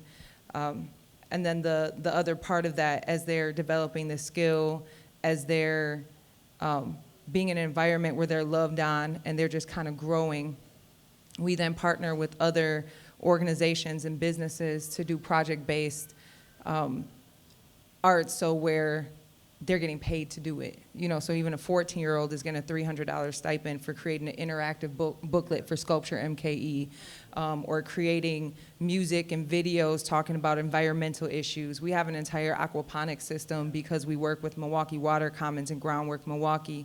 So really this idea of loving these young people, not to hoard them and to hold on to them, but to really gift them to the rest of this city. And in order to do that, you have to have a sense of hope. You can't look at these young people and be like, oh, these poor babies, or be like, I'm saving them.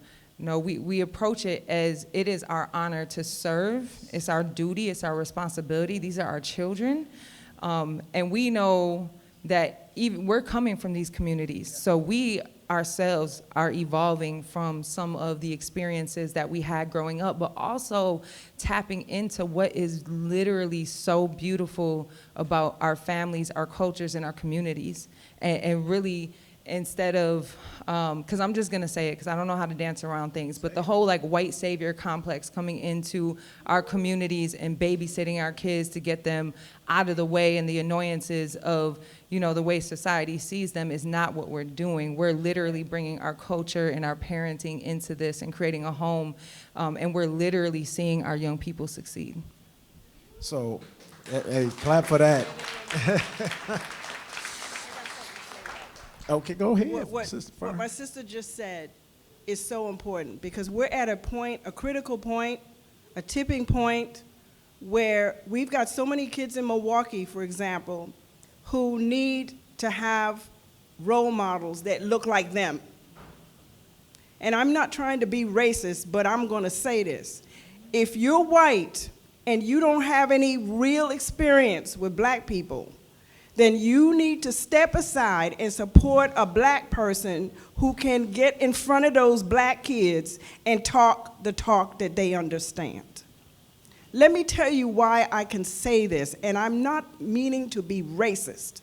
What I'm saying here is that one of the problems we're having, Kothi, going into the schools is because we have kids who, when we walk in, there's an immediate change in the dynamic of the school. When we put on those drums, there's an immediate dynamic in the change of the school. When are we going to get that? When will we begin to support black people doing black art delivered to black children? And so what I want to do is I want to ask each of you a question, and what I want you to do is to tell us one of your best stories of how you saw art literally change a person's life that you've worked with. We'll start with you, Sister Ali, and then move our way down. Okay. Well, so about 5 years ago, I rolled out something called the Art of Coping. And the Art of Coping was literally about putting young people in a position and honoring their own expertise when it comes to them knowing themselves. And the very first round of Art of Coping that I ever did, we did this really intense, like 6-hour kickoff. And the young people just started talking about their experiences, and like one would talk, and then it would trigger another person to remember a story, and then another person, and then it just started getting like deeper and deeper as the conversations were going. And throughout the process, it was a 6-week program. The way that they developed not only their ability to articulate their stories and process their stories, but also dig in and say, hey, I also understand about meditation. I understand about healthy eating. I understand about my chakras. I understand about my history and music and my culture. And at the end of it, we had an 8-piece gallery that each student had created a painting based on what they were inspired by. And just that program itself, those pieces of art that they created, and the spirit that came out of that, because here's the other thing about self-care. When people talk about being healthy, that right there is an issue. Self-care is so isolated, it's so quiet, it's so weird. They're like, go get right and then come back to this capitalistic, unrealistic expectation for you to perform well beyond your means and sacrifice everything that you love and hold dear. But what came out of that was this sense of community. And like literally, I have 2 young men here that are in their early 20s who went through the Art of Coping, and every single one of those young adults who were teenagers then, they're so strong, and they're so present, and they're so successful, and they're still a community together. And so as I'm continuing to my work and still growing myself and also still meeting other youth and serving them, I'm watching this group of young people just thrive and you know, amplify what we're able to do as an individual for the community. Now they're doing it collectively. That stands out to me. Beautiful. I'll start off with the gentleman who played drums for you this evening. The story of two of them, Keon and Kumasi, who's the musical director. I've known them since they were 14. And they lived in the middle of the hood where one of them, I know for sure, was attacked and mugged coming home from rehearsal at 10:30 one night with his djembe on his back. His mom and I sat and talked, sent him into the Marines. He came back. He came to me, Kumasi, and he said, Mama Fern, and the day he came back to me, he was standing in full Marine uniform. And when I stepped out, he said, salute, Mama Fern. And he said, what you want me to do? I said, I want you to run the drum unit. And that's what you saw tonight. That's full circle. Now he's working with little 4-year-olds trying to emulate him. And he's brought the Marine Corps training and discipline into the drum corps. And the second story I want to tell you is about a little girl whose father brought her to me. Mother had passed, and she weighed way over, her proper weight, and had very low self-esteem. And he said, I can't find anything for her to do. But she came home one day and she was telling us about this group who came and they were doing African dance. So I'm bringing her to you. Can you work with her? I said, of course. Then one day, about 6 months later, I'm standing in the back of the studio, and she comes up to me in her little required outfit, and she said, like this, Mama Fire, she ain't got her lapa on. And that means she's not in African dress code. And I thought to myself, there it is. Because she wouldn't speak, she wouldn't talk, and she was using a word that she'd never heard before, lapa, African dress and attire. So that little girl, no telling what she's doing now. No telling, because it opened up. So I have hundreds of examples like that. So there you go. Thank you. There was one of the little boys who had just been rescued from captivity. He had been in captivity for 2 years, and by that time he was 8 years old. And when he returned, he refused to speak completely.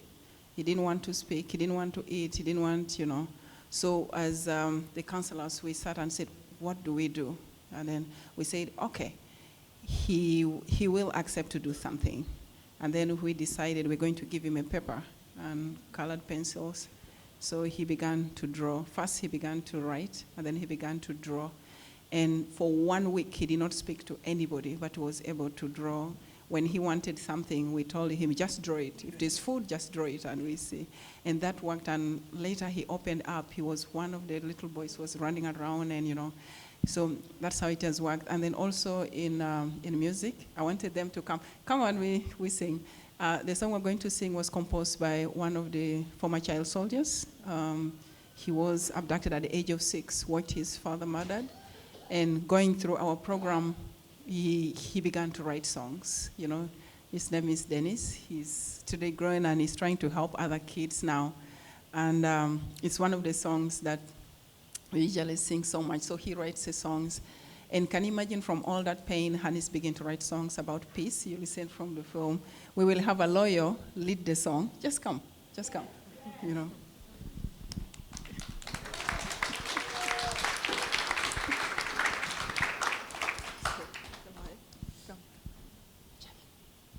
Sit.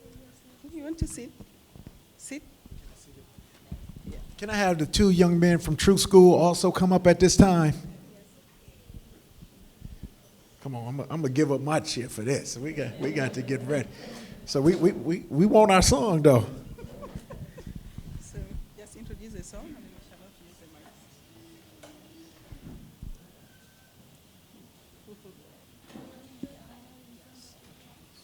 Yeah.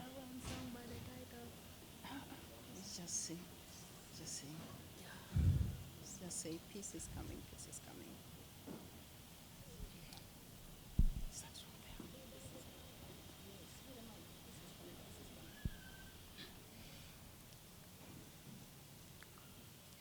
Peace is coming. Peace is coming.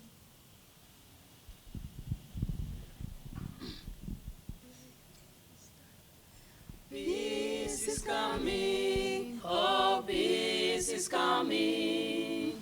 Peace is coming. Oh, peace is coming.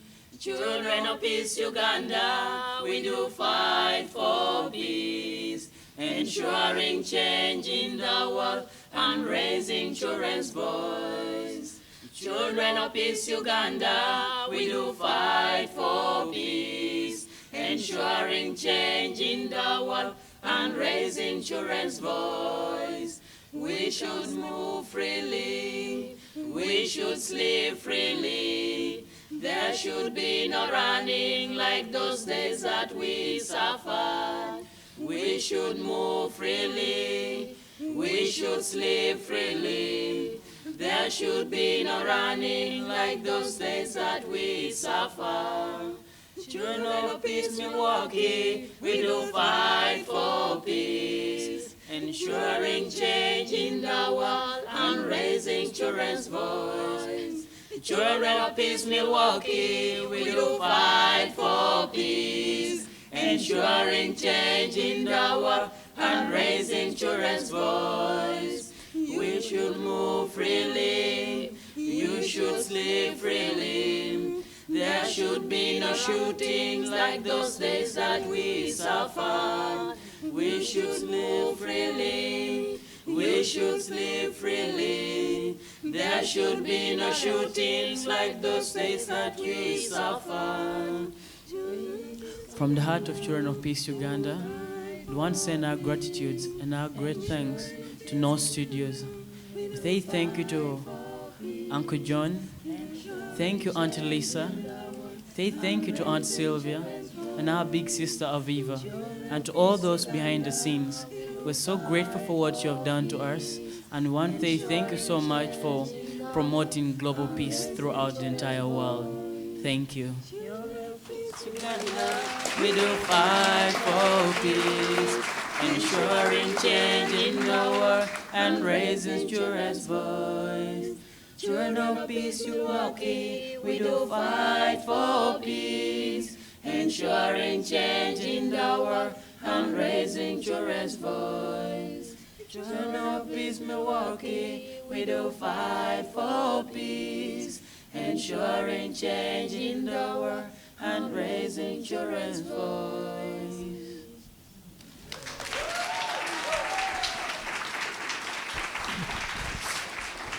Oh, that was beautiful. Beautiful, beautiful, beautiful. Thank you. We want to pass the mic down to TrueSkool. I look at my young brothers right here, and I see them smiling. I know you've been waiting. But what I think sometimes we hear a lot from the adults saying what children need, what you got to have. We want to hear from your voice why it's so powerful to be in TrueSkool and the powerful things that came out of it that's helped you maturate into manhood and to become a better person. Yo, peace. I think so. It's in a nutshell. I think it's just more so just learning principles. You know, being in a space to where you able to see principles in action and being able to learn principles. And like, I really can't just sit here and just be like, oh, young voice. Like, I'm not like, it's dope that thank y'all for listening, but I'm not trying to like do all that. And it's just like, but being in a space to where I can learn principles, period. You know, and actually put those principles in life, you know, and then continue to learn, continue to make mistakes, bump my head. Like, it's cool because like I was just, because I've been in TrueSkool since I was a shorty, like in high school. I'm still a shorty, but since I was a shorty. How many years exactly? How old am I? Yeah, I mean, how many I'm years 23. have you been in True? Oh, no, I haven't been in TrueSkool for 23 years. I'm 23 now, but back when I was high school, when I was like 16, 17, like I was in TrueSkool and I was kicking it and I was learning and all of that. But I ditched a lot. I even ditched high school. Like I even just told Shu and Fidel the other day, like, yo, this is my first time actually being in True Knowledge. You know, and I'm 23, and like being able to just like actually pay attention to it, and then just knowing that going back into where I have been doing workshops and different stuff, and being in spaces to where that I'm able to come back and still learn and keep learning and keep growing. It was pretty decent. What does TrueSkool mean to you in your life? Okay, so I'll just give you guys a quick backstory to my life. I was born in Sudan, raised in Kenya, and family had the opportunity to move here in 2010. So moving to Milwaukee from Kenya was a complete, like, you know, different culture, different just pace, different everything. And, you know, I was enrolled to MPS, went to Lincoln Center of the Arts for my 8th grade year. And then I think during that summer, like, I was really lost. Like, I didn't really have a community that I could go to and kind of be a part of until I started surrounding myself with artists and just the artist community. And that's when I was introduced to TrueSkool by my friend Gabrielle, who's doing amazing things right now. So right away, like, when she told me about TrueSkool, I can believe it. Like, I can believe such a place existed, because that was a place that in my head, like, I really would call like a safe heaven. So when she told me about it, I took the bus to TrueSkool after school. I met Shalina. I still remember that day. Like, I walked in. I had like this button that I made because I started a brand at high school at the time, and I gave it to her, and I was like, I can't believe this place exists. And so I enrolled right away, and kind of just was the first time that I felt like there was community in Milwaukee for me. And it was a place where I could go and be myself without being judged or without being questioned about my background or like why I talk the way I talk, why I dress the way that I dress. So I am very like grateful for that community, and that kind of just allowed my Milwaukee experience to be a bit better. So thank you to TrueSkool, and I'm still constantly going back every now and then because they're family. They're my second family. So you got the camera, so I'm gonna ask you a different kind of question because that means you're looking from a different lens at other people. So we can ask you what it means to you, and you can give us that story, but can you tell us what you've seen it mean to some of your other TrueSkool brothers and sisters, where you just say, I know how this affects them? Can you give us some stories like that, some positive? Definitely. So I think I've been involved with TrueSkool longer than these two have, for like 7 years now, I want to say.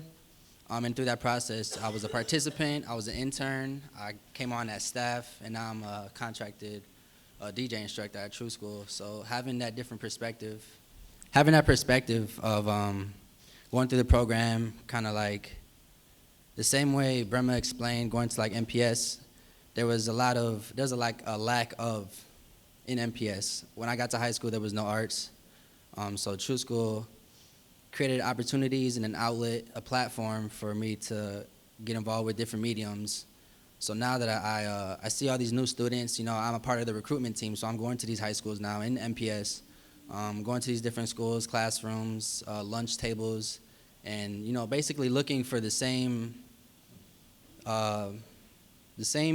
youth that I was at that time. You know, the person who's doing art by themselves at a lunch table, or the person who's, you know, seeing everything happen but just sitting back. And I see a lot of the youth come in looking for a community. That's what the big thing about TrueSkool is having that community of like-minded young people in Milwaukee, coming from, doesn't matter where you're coming from, whether it's east side, west side, south side, or north side.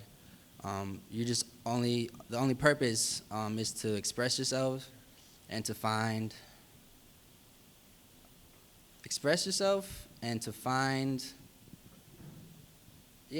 a purpose for your art, though. More than just expressing yourself, it starts off as that. I always see, you know, they come in, they might be a little sheltered, they might not want to get involved with all the classes, but just being in a community with people who have gone through similar things, maybe not the same thing, but you can relate, because Milwaukee is so segregated, you know, so people always go through different things on different parts of the city. But when you come to TrueSkool, you know, that community, having people, having those True Knowledge Wednesdays where we can sit in circles and talk about things that are going on in our neighborhoods is important. The biggest thing is the community and the perspective. We can change the way that a young person thinks about their own community, their own neighborhood, their own block that they live on. So, yeah. No, I appreciate that. I appreciate that. I wanted to shift the attention to my Children of Peace from Uganda. And what I want you to do is to tell us what is your most favorite thing about going there on a daily basis that you look forward to, that brings you joy, that brings you that type of happiness that allows you to make each step each day. What is it that you love the most about your school?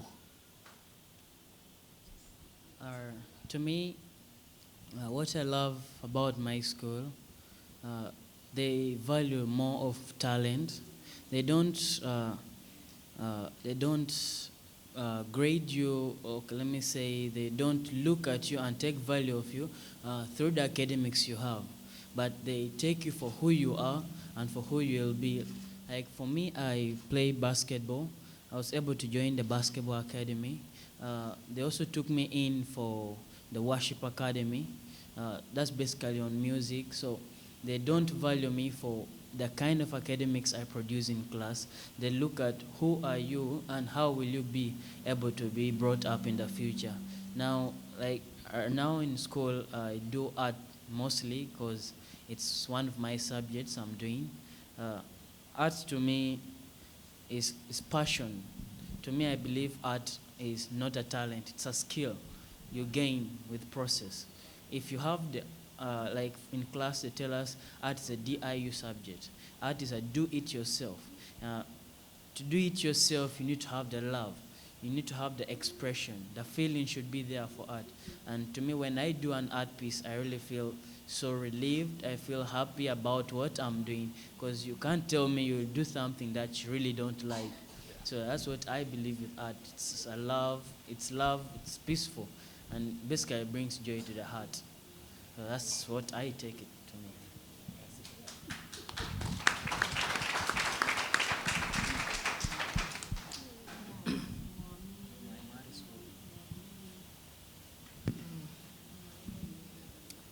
Okay. For me, all along part of my life, what makes me happy is when I'm relating with my friends together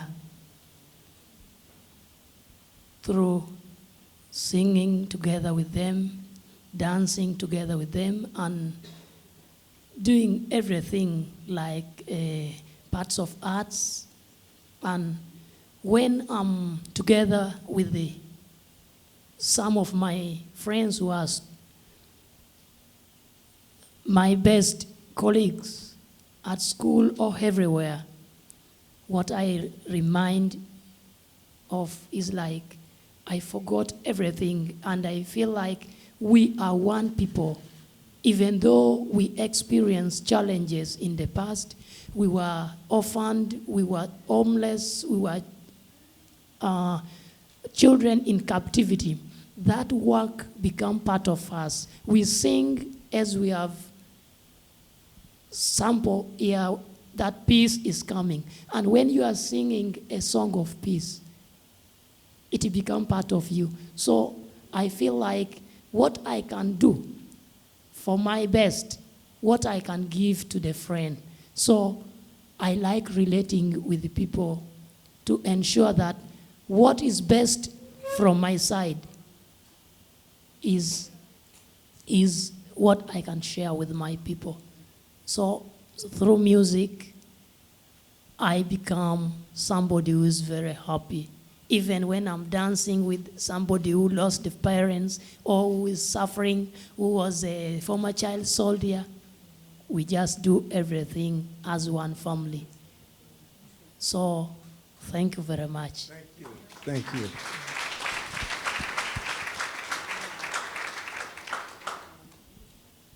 For me, from my side, singing and dancing always makes me happy.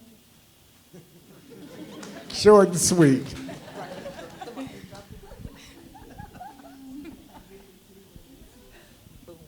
For Me, I like playing. My part is playing football. That's make me up. So what we want to do at this time, obviously for the sake of time, is we'll open it up. If there's any questions for some of our young people up here, they kind of changed the tone just a little bit, so I think we might be able to get one or two questions. And if you have something that's on your mind or your heart to ask, this would be the time. Anyone with a question? All right, well, can we give them all a round of applause?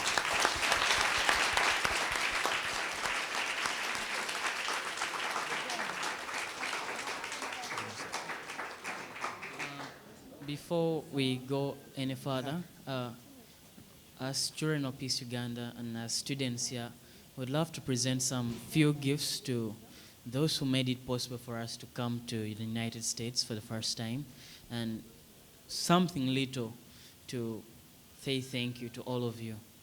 So, where is Bria? Bria.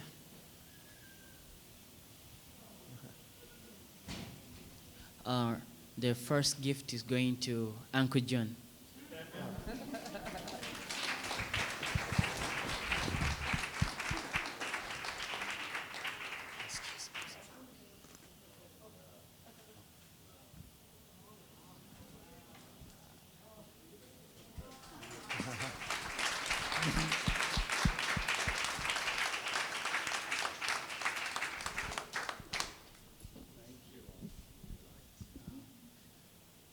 Uncle John, thank you so much. Thank you all. You made me see snow for the first time. Thank you. You said I made you see snow? Yeah. You're going to go back to Uganda and go, how was it? They made us see snow. It's a blessing. Thank you. All very much.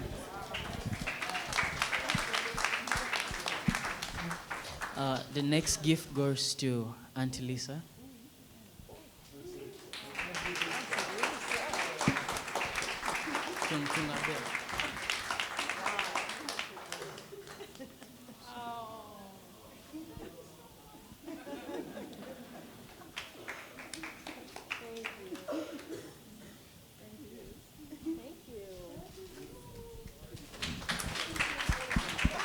Auntie Lisa, this is the gift from all Children of Peace Uganda. We have just given you to thank you.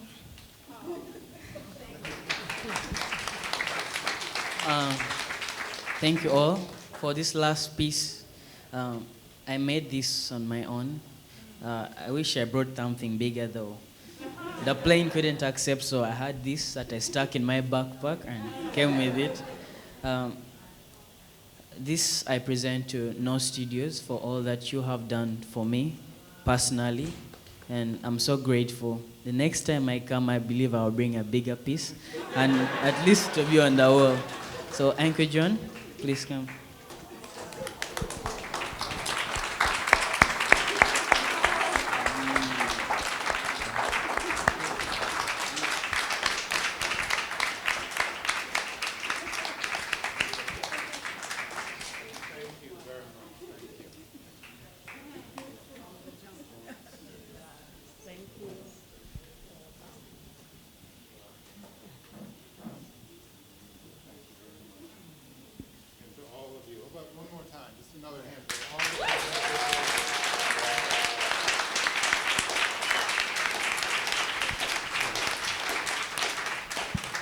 John, Lisa, and Aviva, if you could all come back to the stage one last time.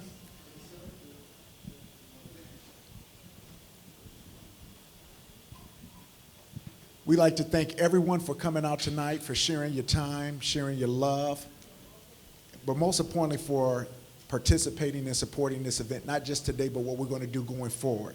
And we have another chance to support it again tomorrow, starting at 9 o'clock. At Marquette. So we hope to see you, but not just see you, but bring a friend. Let someone know if they can't come that is live streaming, that they can get a hold to this, and then think about what we're going to do going forward. So again, we just like to thank you for coming out. We hope that you have a beautiful and safe night, and we hope to see you tomorrow. Thank you. Have a good one.